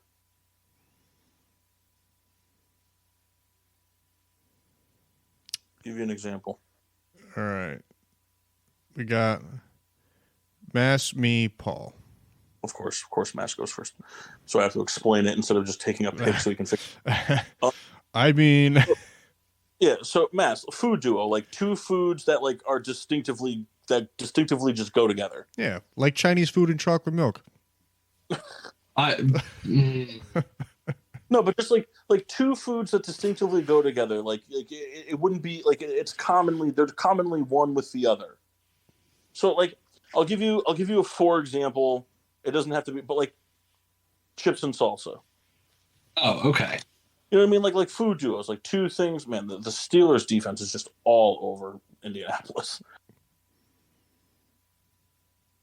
All right. So what's the draft order? You, Kendall, me. I think that a team blocking a kick, it bothers me so much that if the team decides to not go for it, it's a dead ball. Oh, I'm just gonna sit there. If the block kick goes beyond the line of scrimmage, it's a dead ball. I think that's so dumb. I think the ball should be live. Yeah, I've always felt that way. It doesn't make any sense. It's a bunch of people standing around. I think it's if the ball goes past the line of scrimmage, it's a dead ball. But if it's blocked back behind the line of scrimmage, it can be picked up and advance. I'm pretty sure. All right. So, Mass, you're up first.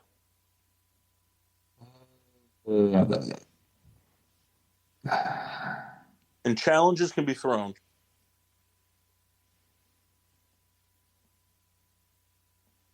Know where to start with this. I mean, if you want, I can swap picks with you, and you can just be third. I mean, Mass, there's so many good ones like pecan pie and Gatorade. That jumps to mind. Yep. I'll do chips and queso. Chips and queso. Okay. It's a good pick. I like that. And I think that it'd be fair to say I think that that doesn't remove all chip combos. No. Yeah.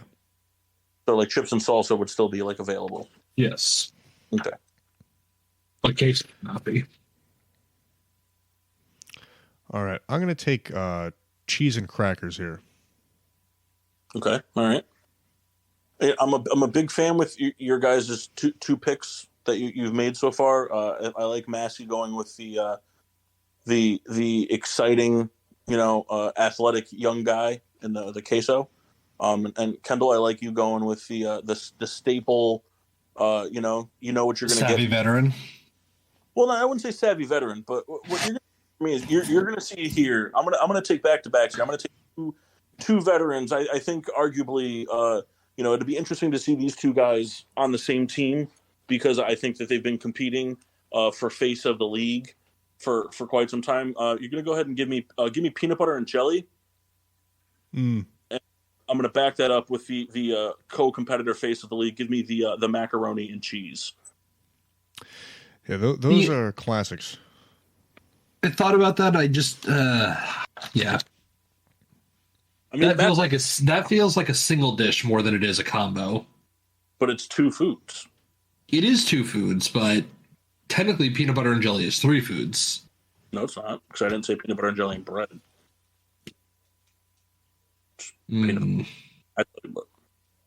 It's a food duo, man. The PB&J, it's the food duo. If you want to throw the challenge flag, Kendall... I'm going to throw the challenge flag on macaroni and cheese. Okay, so Kendall, it's up to you to decide if it counts as a food duo or if it qualifies as just a dish instead of a food duo. So listen to me, Kendall. You go with your gut. I will not be upset. I'm not going to argue. You're the commissioner. Your word is final. So, I mean, I didn't even consider this being a challenged item. I'm just intrigued by Massey's position. I just was kind of like, yeah, good pick. Not to speak for Massey, I think what his argument is that I think Massey's thought on the food duo should be two individual foods instead of like a incorporated dish. Correct. Okay. So this stands more for... Well, it's your opinion. You take what you think, and then we'll base that on... Yes, there are no hard feelings either way about this. Right. You give us your... You give us your ruling, and then we'll use that to base all future picks. Not to say that challenges still can't be thrown, but... All right. So I think peanut butter and jelly is, that works. I guess the one that would be more kind of room for interpretation would be mac and cheese. And I guess we'll say mac and cheese can't be done because it's more inclusive. All right. I'll let the commissioner go on that. So the mac and cheese is revoked. So I'm going to replace that with the milk and cookies. Good pick. Good. I like that. I was actually waiting on that. This will be a little bit bold. I think really just myself, maybe Massey would be kind of a fan. I'm going to go with steak and lobster. Surf and turf? Surf and turf, baby. All right. Okay. Very classy pick. It's gonna. I like the pick. I think it's a home run pick. I think you're gonna struggle with cap space after that pick. Yeah, I burned a lot of capital on that. All right. I'm going to go for a home run hit here. I'm going to go with biscuits and gravy. It's a good pick. Solid foundation. Big man in the center. Hard to move. I like it. And then I'm going to go ahead and follow that up with fish. You dip it into the international portal. I like it. Good pick. Kendall? All right, I'm going to take scotch and scotch here. It's a classic. No.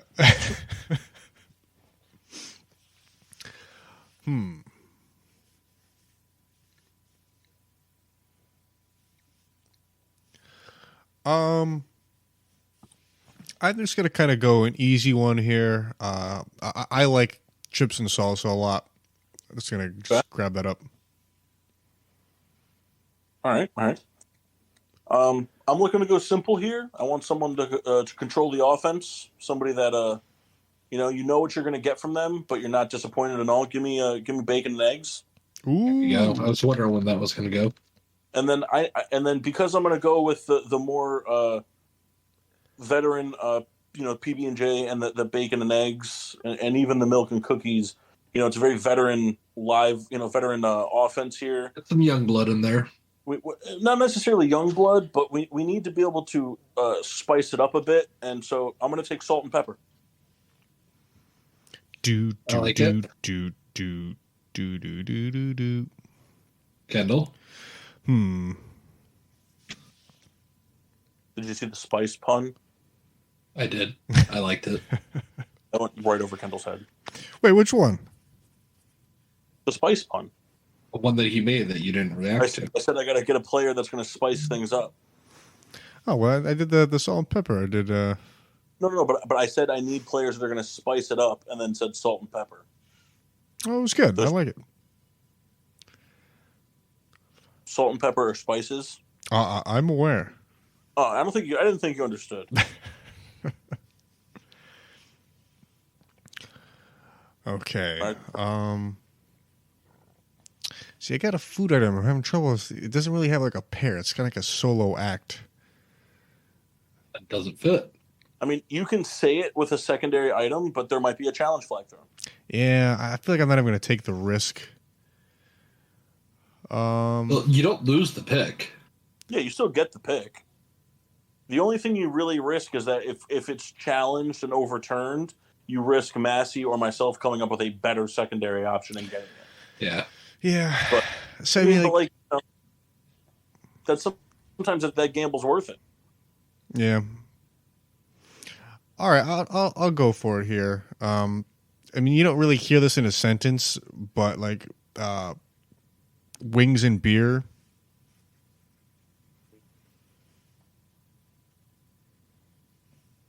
Interesting.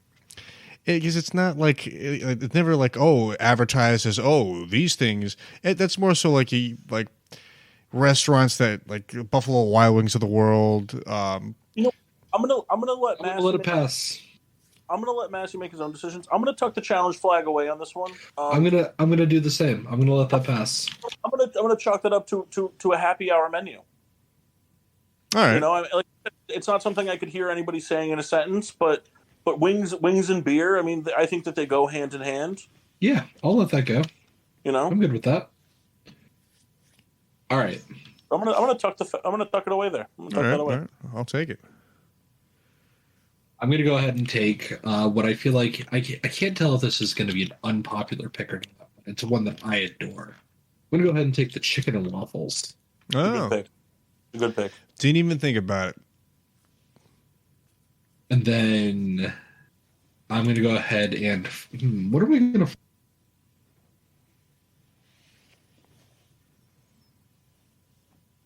You guys cut out. I don't know what... Yeah, I lost you there.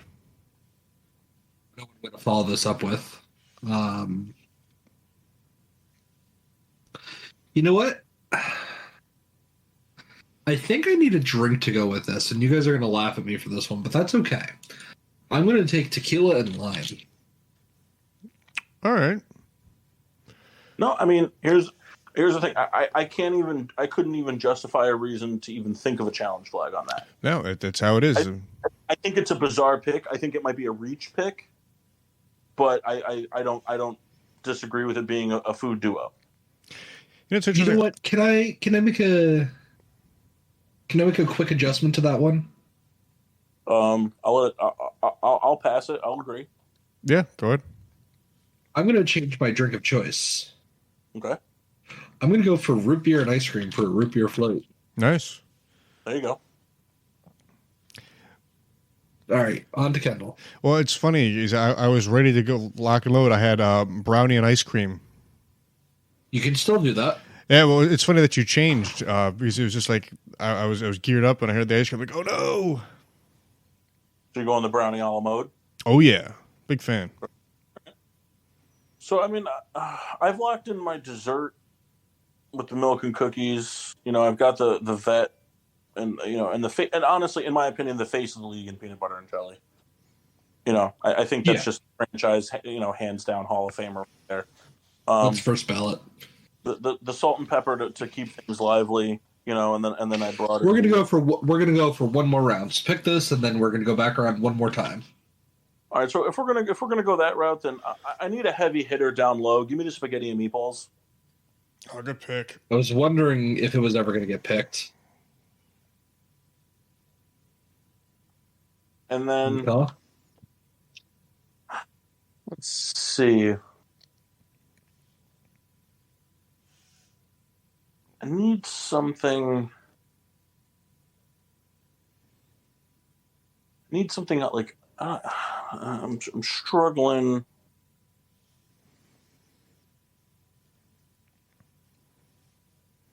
You know, I think I'm gonna go. I think I'm gonna go another veteran and heavy hitter combo here. Give me the burger and fries. Yeah, it's good. Very classy grouping. Kendall? I think I'm going to try to get a breakfast item here, and I'm going to go with cereal and milk. I like it. Now, I'm not saying I'm going to throw the challenge flag. That's not where I'm going with this. I'm not saying I won't, but I'm not saying I am. I think the question should be raised: should the cereal and milk count if the macaroni and cheese is not going to count? I say yes. Why? I really don't know. I mean, I was kind of, because there's the small group of people who are dry cereal eaters. That's the only thing that I have going that was going to make me say yes. Cereal can be used for other things: Rice Krispie treats, granola bars. Yeah, that's true. Very true. Here's the deal.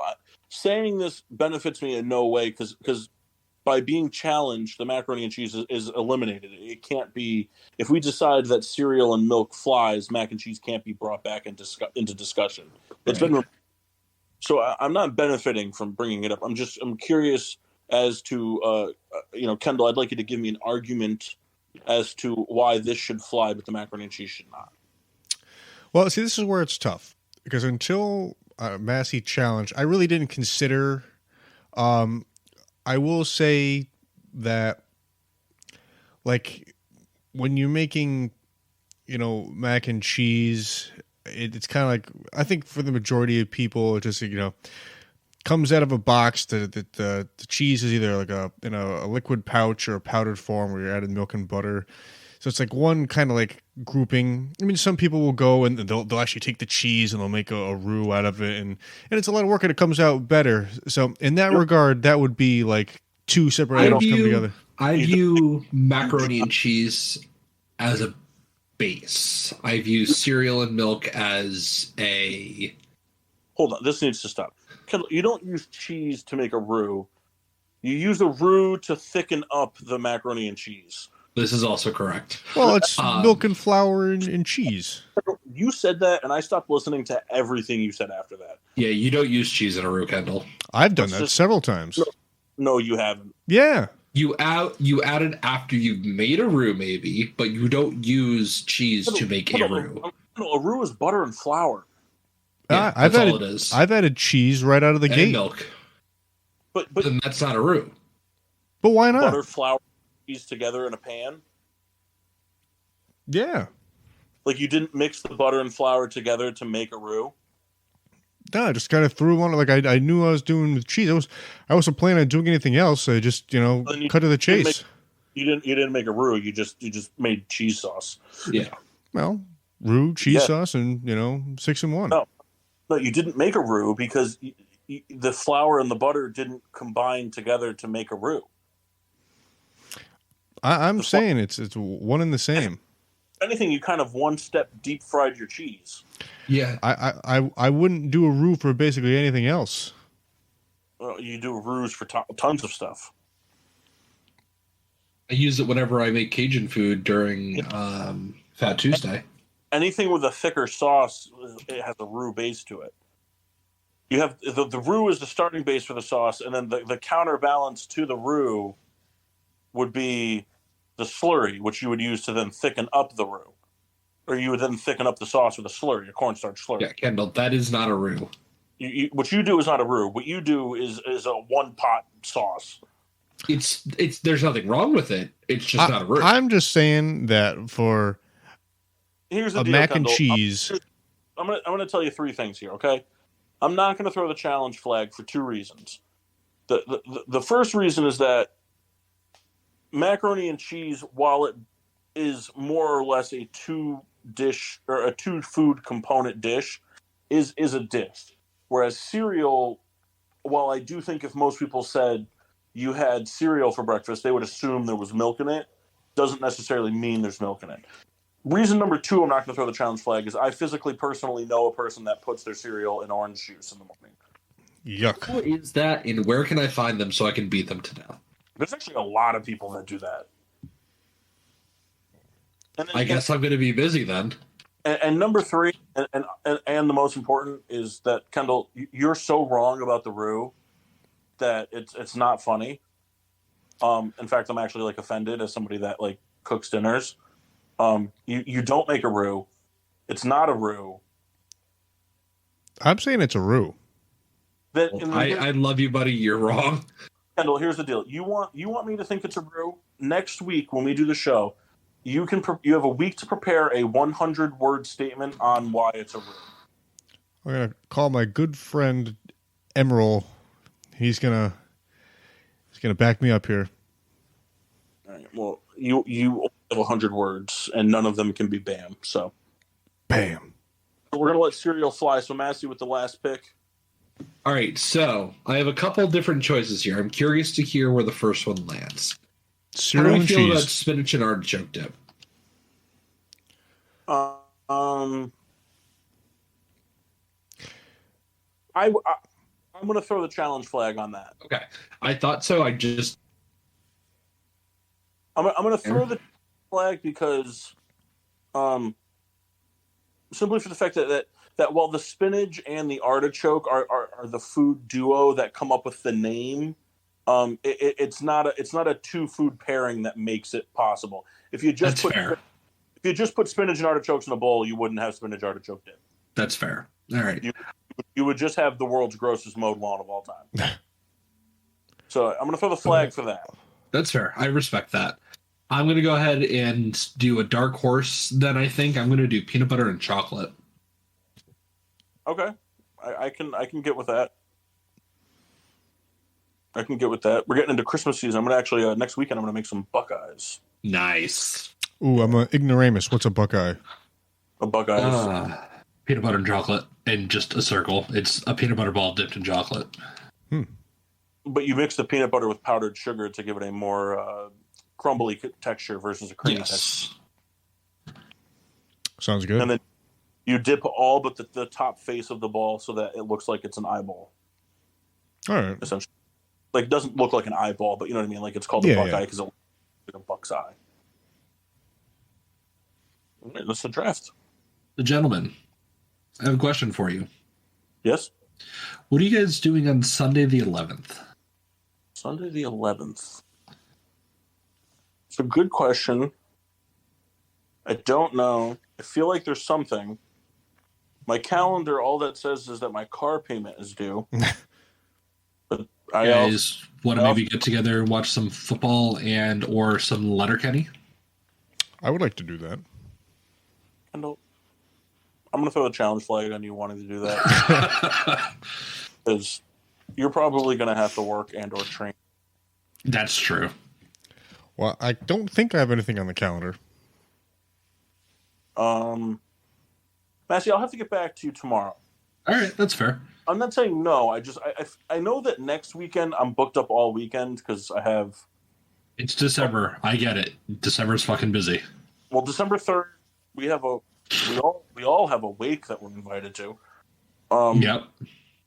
But yeah, so a wake, then a Christmas party after the wake, and then Sunday is I will be. Man, that's a fucking swing of real fucking 180. Yeah. And then the 4th, I will be assisting in helping a elderly woman with her outdoor Christmas decor. I think there's something the 10th and the 11th that weekend. I just don't know what, so I'll let you know. So, Kendall, don't be going and accepting any work shifts in the next 24 hours. No, don't. And fortunately for me, that this is the slow season, so there's nothing for me really to get anyway.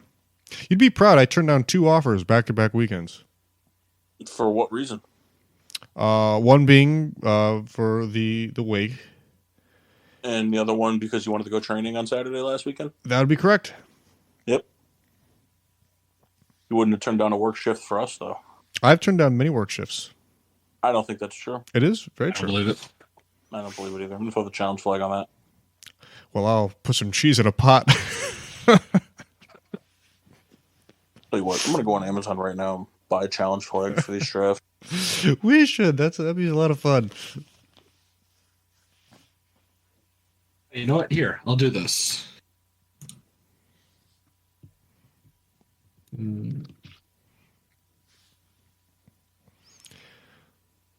I feel like there's got to be a thing like on Discord.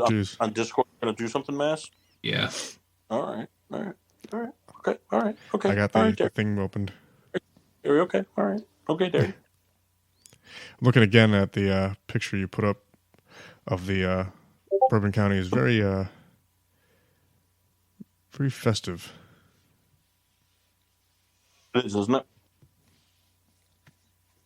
Now the box at the bottom, was it open or is it like a plasticky like cover? What, behind the old Fitzgerald Yeah. tag? No, it's open. It's open. You touch the ball. Yeah, we're not fucking swine here. I tell you what, I have watched Kenny Pickett escape multiple sacks for 2-yard gains and then immediately follow that up with either a ball right into the dirt or a ball way over the head of the receiver. I mean, in the first half, he had a pass to Pickens that I thought was a touchdown, and Pickens.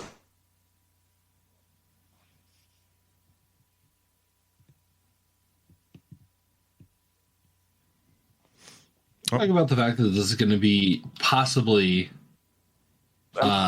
Tomlin's first losing season ever. It's potential. Paul, you muted yourself. Yeah, I'm disappearing for a quick minute. Okay. Which is insane. How long has he been coaching for? 2007.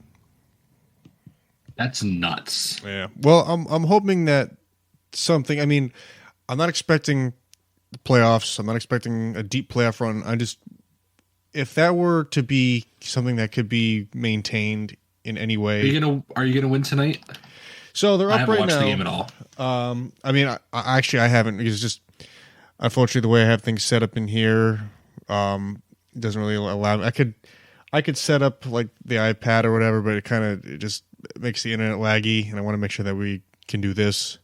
Yeah. So I know they're winning right now. I think they're just coming out of halftime, maybe, or still in halftime. I'm not sure. But they're up right now. We'll have to play Baltimore 2 more times. Well, here's the thing.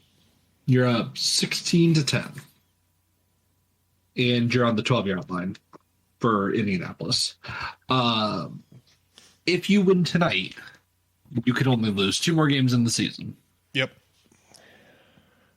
How do you feel about that? Well, all I could really hang my hat on is Baltimore right now isn't really playing that good of football. We'll have to play Cleveland again, which will foreseeably have Deshaun Watson, and we don't know how that's going to play out yet. I'm trying to predict it just have a chance at 500. Yeah. Yes. What's the record right now? 3-7. Yeah, I mean, it's going to be tough. Yeah. Figure if they can hold on tonight, that'll put them at 4-7. I think you can beat the Falcons at 5-7. You could beat the Panthers to go 6-7. You could beat the Raiders, but you never beat the Raiders. So that would put you at 6-9. Get the Ravens twice and the Browns. I mean, it would be real tough. Yeah.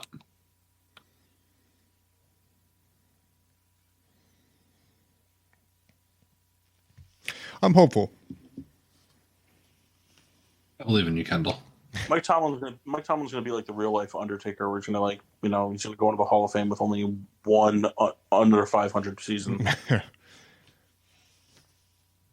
Anybody else that's done that? I mean, he's definitely got to have the longest active streak or the longest streak of all time to start a career, right? Yeah, I think so. Because there's been coaches that they coach for long times.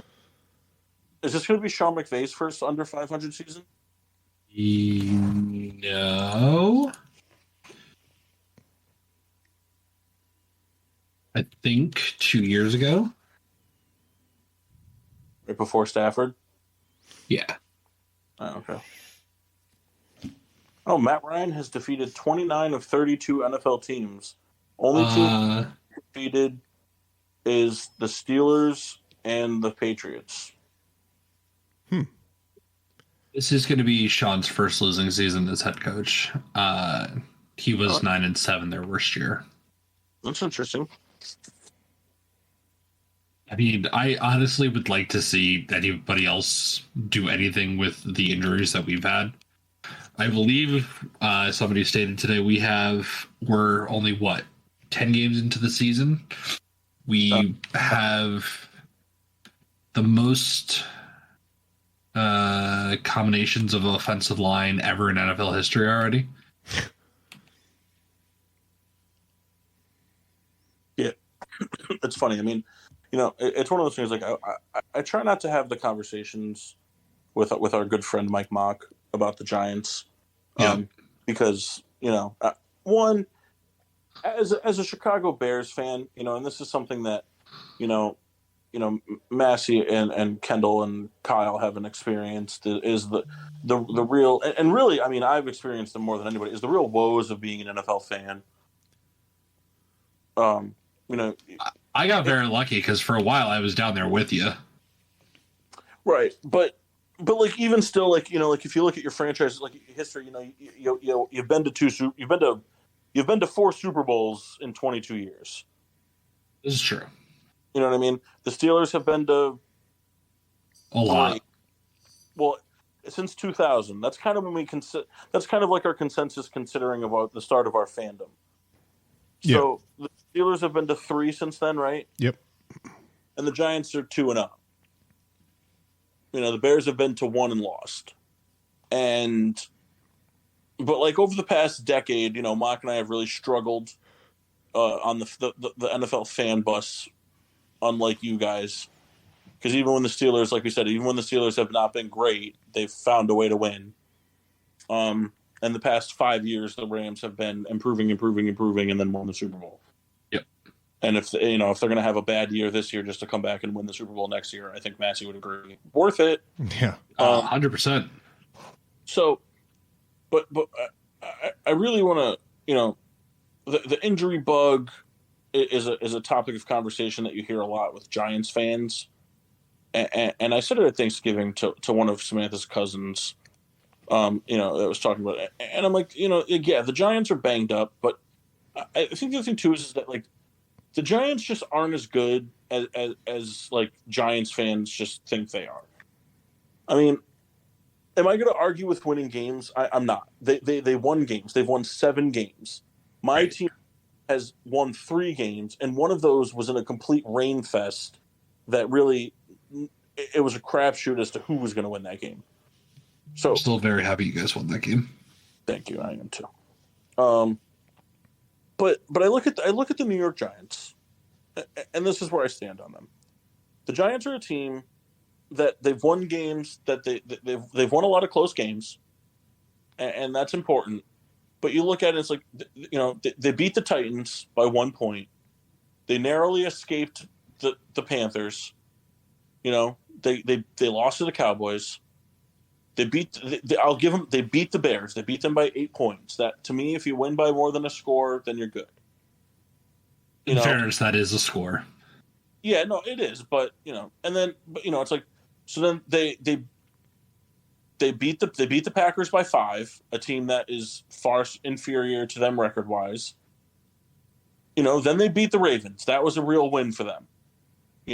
But then they less than a touchdown to beat the Jaguars. Then they lost to the Seahawks. They didn't look great against the Texans. Then they got pummeled by the Lions. And I don't care what anybody says. 28-20. That game was a 28-13 game. The Giants got pummeled by the Cowboys. On Thanksgiving. I have no faith in the Giants. I have no faith. The injuries don't help. I understand, but I think that the Giants are a team that really the talent isn't that good. It's just that all those games that they won by less than 6 points was more so that they have a competent coach that was making good decisions. Yes. Mm-hmm. Which goes to show coaching matters. Right, and coaching does matter. If they have fucking what's his face there from last year, Joe Judge. If they have Joe Judge there, they don't beat the Titans. They don't beat the Panthers. They don't beat the Jaguars. They don't beat the Jaguars. They don't beat the Packers. They probably don't beat the Ravens. Right, they probably don't beat the Ravens, and then you're looking at a team that's 3-8. Yeah. So I don't know. I have a really hard time believing in. I have a very hard time believing in the Giants. No, that's fair. Yeah, I don't know. All right. I don't know how you guys feel, but I have a really hard time believing in any team this year. Yeah. I can come up with more reasons. I can come up with more reasons for every team as to why they won't win the Super Bowl than why they will win the Super Bowl. There's probably 1 or 2 teams that I could say, yeah, you guys have a real shot at winning, and that's it. Honestly, the only 2 teams that I think genuinely really could make it to the Super Bowl, even with having bad games in the playoffs, it would be Miami versus San Francisco. And I would throw the Chiefs in there, but only maybe. The Chiefs are a team. They're an interesting team this year. They're 9-2, which is nothing to slack at by any stretch of the imagination. But they smoked the Cardinals, but they barely escaped the Chargers. Both times. They lost to the Colts. Their wins versus the Bucks. Their win versus the Bucks doesn't look good because the Bucks don't look good. Right. They smoked the 49ers. They beat the Titans, but in overtime. They didn't really dismantle the Jaguars. Again, a win against the Rams sounds good, but this year it means nothing. No offense, Massey. No offense taken. The Raiders, they beat by a point. I mean, their saving grace is that they get the Broncos. They get the Broncos twice, the Raiders, and the Chiefs, and the Texans to end the season. But I don't know. I'm not really enthralled with them, to be honest with you. Again, I can come up with more reasons as to why they'll lose those games. Than anything, because again, another component to their team is that they give up a lot of points. Right. Yes. I mean, I'm looking at it here. 21 in a loss, 24 in a loss, 20 until the fourth quarter. Yeah, 21 in a win, 24 in a win, 31 in a win, 29 in a win. The games where their defense played best are the games that they lost. Which is funny. Yeah, it is funny. Miami is one of those teams, I think that their offense is just so high power that I think they can really just outperform how bad their defense could possibly play. And then the 49ers are the complete opposite, that I think that no matter how poor their offense plays, their defense is so good that they can keep them in it enough that eventually one of those weapons is going to do something on offense. Yeah. Yeah. between Ayuk, Samuel, that fucking Jefferson kid or whatever the fuck his name was from last week that fucking decided to have a day. Kittle and fucking CMC and CMC and the fucking other one, Mostert. Mostert's not on their team anymore. Who's the other running back they have? Elijah Mitchell, but he's out again for 8 weeks. Oh, okay. All right. But still, there's just so many weapons that, like, I think that even if the offense has a dud fucking day, the defense can keep them close enough that eventually one of those weapons will just chime off. Yeah, I agree with that. Like even if Jimmy Garoppolo has a subpar day, the running capabilities of Deebo Samuel and Christian McCaffrey are enough. Whereas, like in Philadelphia, if Jalen Hurts has a bad day, the defense isn't as good as people like really chalk them up to be. That's why they went out and signed like 4 new nose tackles. Yeah, I mean, maybe the only other team in the NFC that I could really maybe put any faith into would be Dallas. Just because their defense really is just that fucking good. Yes. Like, their defense is good. Their overtime loss to the Packers, I think, is more on coaching. I think it's more on coaching, and I think it was also just like Aaron Rodgers was eventually going to have one of those days. Yeah. Not to mention they had 200 yards rushing on the ground. Like it was just like a day where they fell apart. But even still, like a day where the defense didn't look great, it still took overtime for the team to beat them. Right. You know what I mean? It's like the game against the Bucks, I'll write that one off because Prescott got hurt. Was it that game? Did he get hurt in game 1 or was it game 2? Game 2, I think. No, didn't they open the season versus the Bucks? Yeah. I think so. No, Prescott got hurt against the Bucks.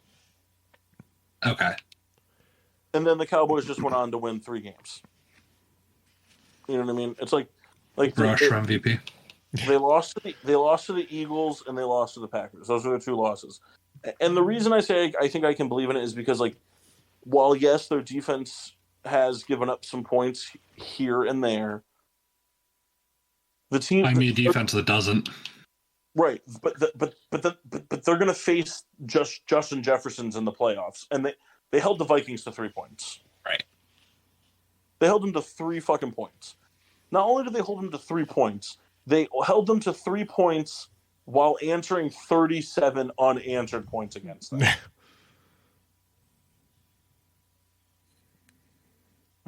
Dallas is good. The only thing I can't figure out about the Dallas coaching staff is I wish that they would just commit to one of the running backs. Yeah. In a 70-30 role. Even 60-40, but it's just not. It's not. Zeke is the running back that needs to get a lot of carries to get going. And I was talking to Kendall about it.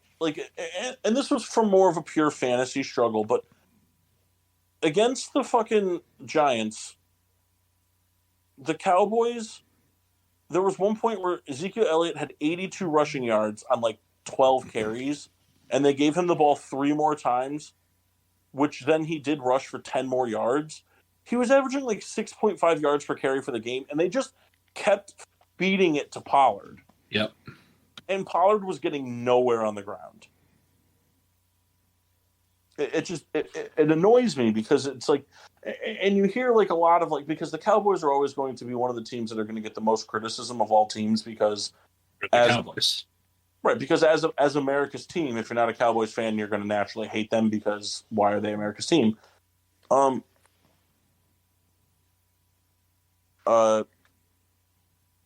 don't understand why the world has this hate for Ezekiel Elliott in terms of he's washed. And it's why is he washed? He's 26 years old.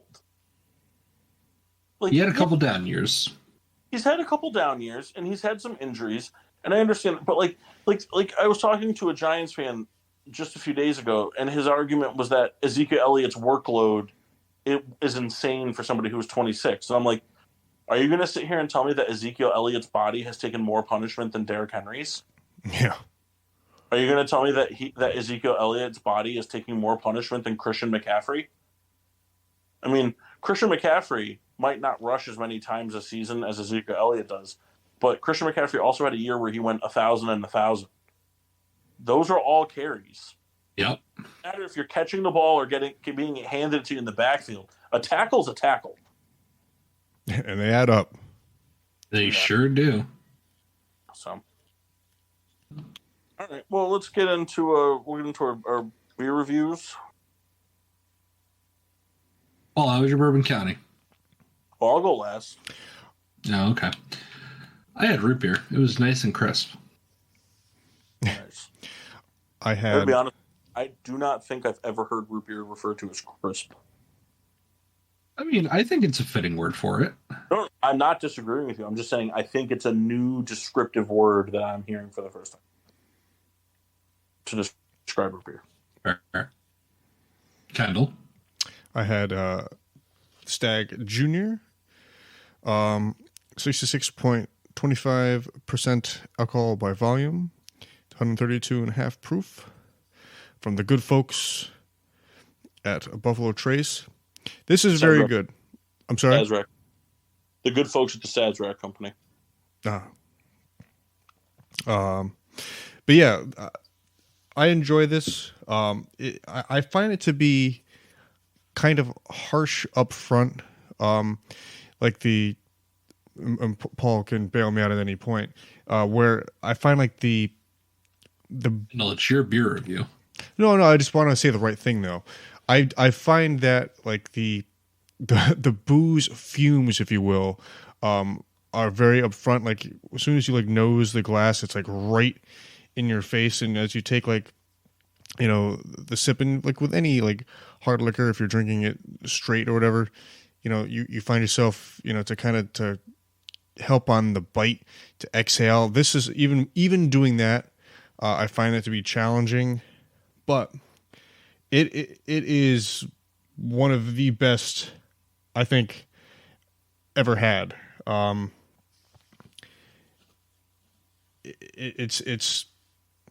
It's very rich in flavor. I don't want to say it doesn't have a smokiness to it, but there's a part of it that has like a burntness, and I can't exactly put it into words. But for any bourbon drinker, Paul had mentioned at the start of the show, it's a more probably sought after bottle. But if you can find it, it's definitely worth the purchase. Yeah, I agree. All right. I had the Bourbon County 2-year barley wine reserve, aged in the old Fitzgerald bourbon barrels. It is absolutely phenomenal. Having it right out of the bottle, usually I find the barley wines to have a bit more of the heat, because they are the highest proof of the Bourbon County line. This one was bottled at 17.2%, which, for those of you keeping track at home, at 16.9 ounces, that's equivalent of having a 6-pack of Coors Light and one beer. Jesus. Yeah. So, yeah, I mean, you get that.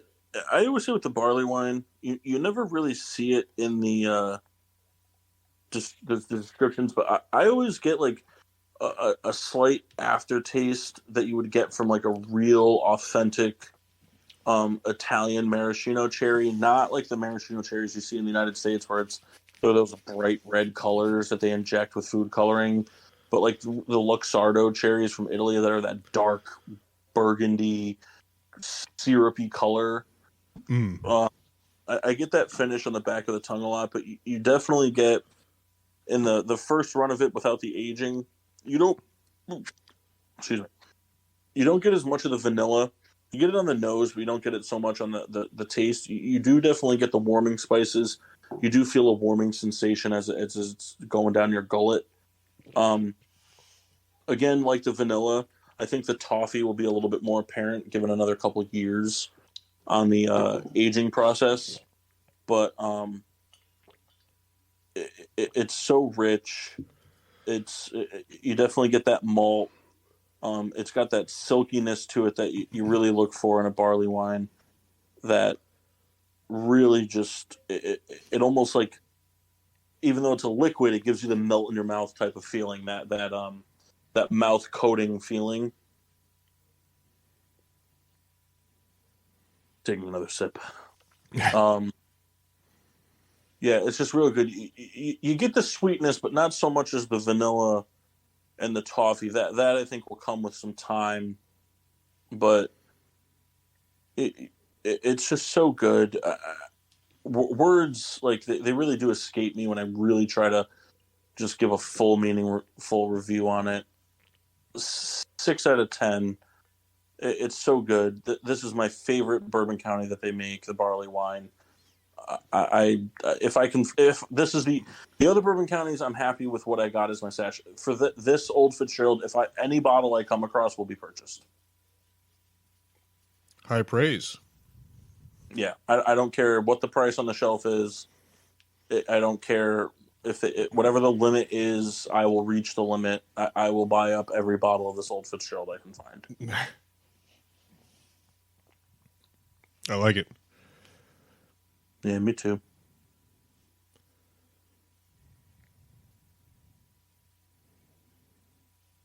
That's it. That's all I got. Hey, All right. there you go. Kendall, are we doing any of your stuff? No. All right.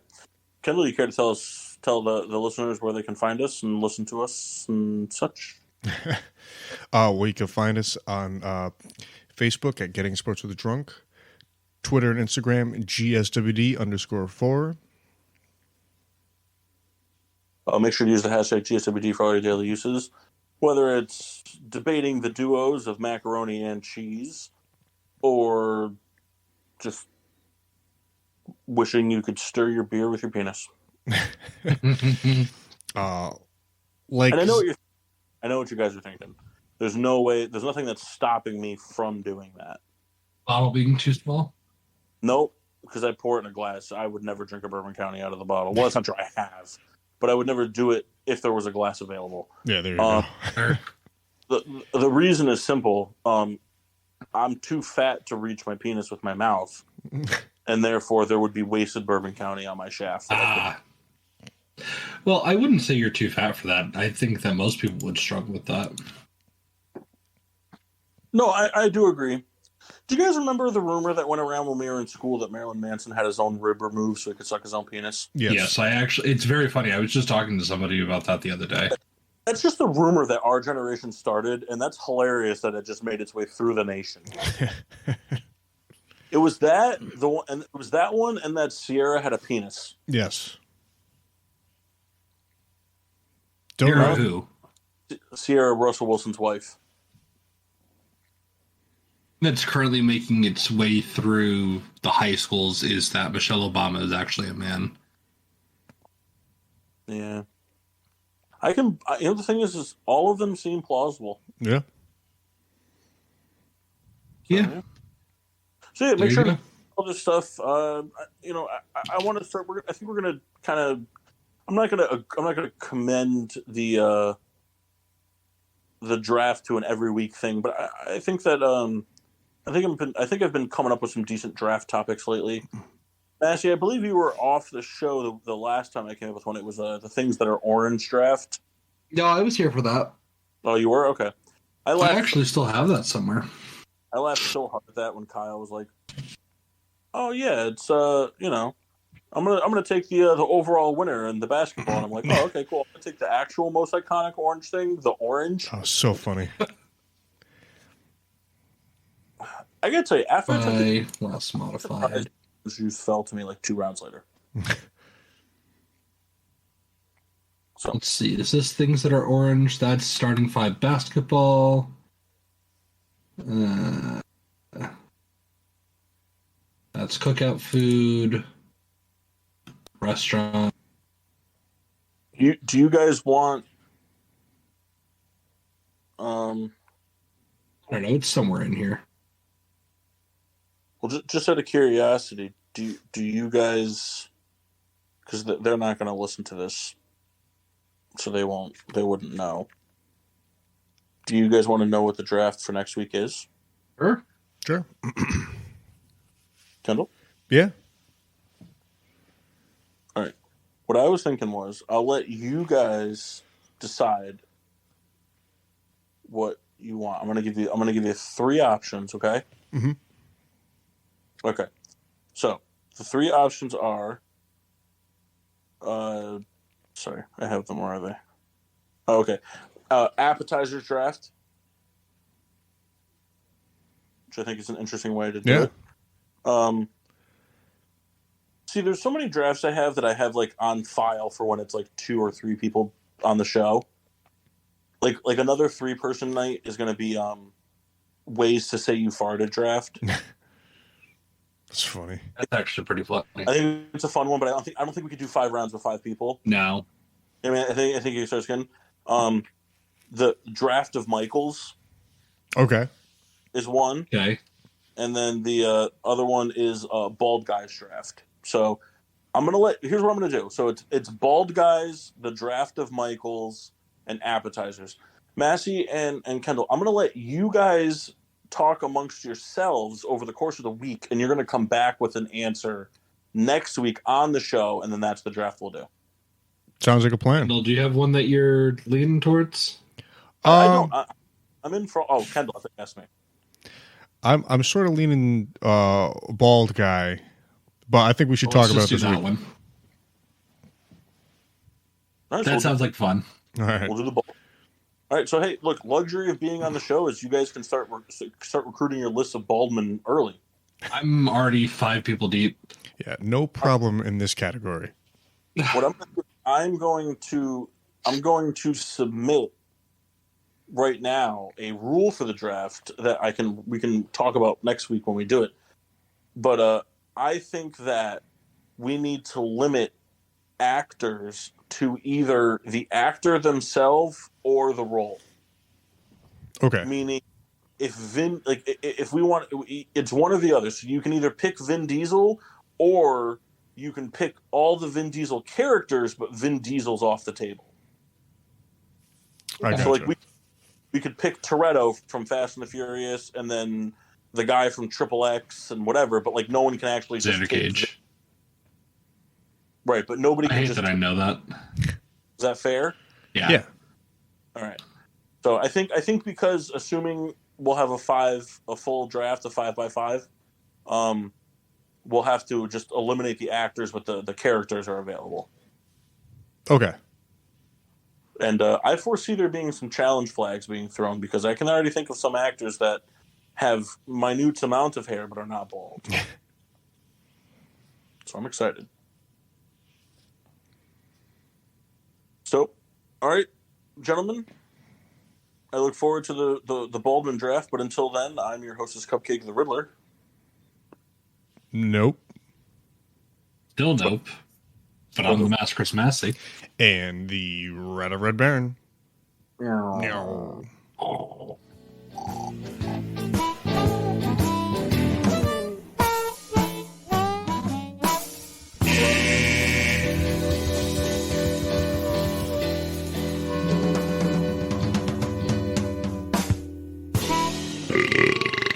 Yeah.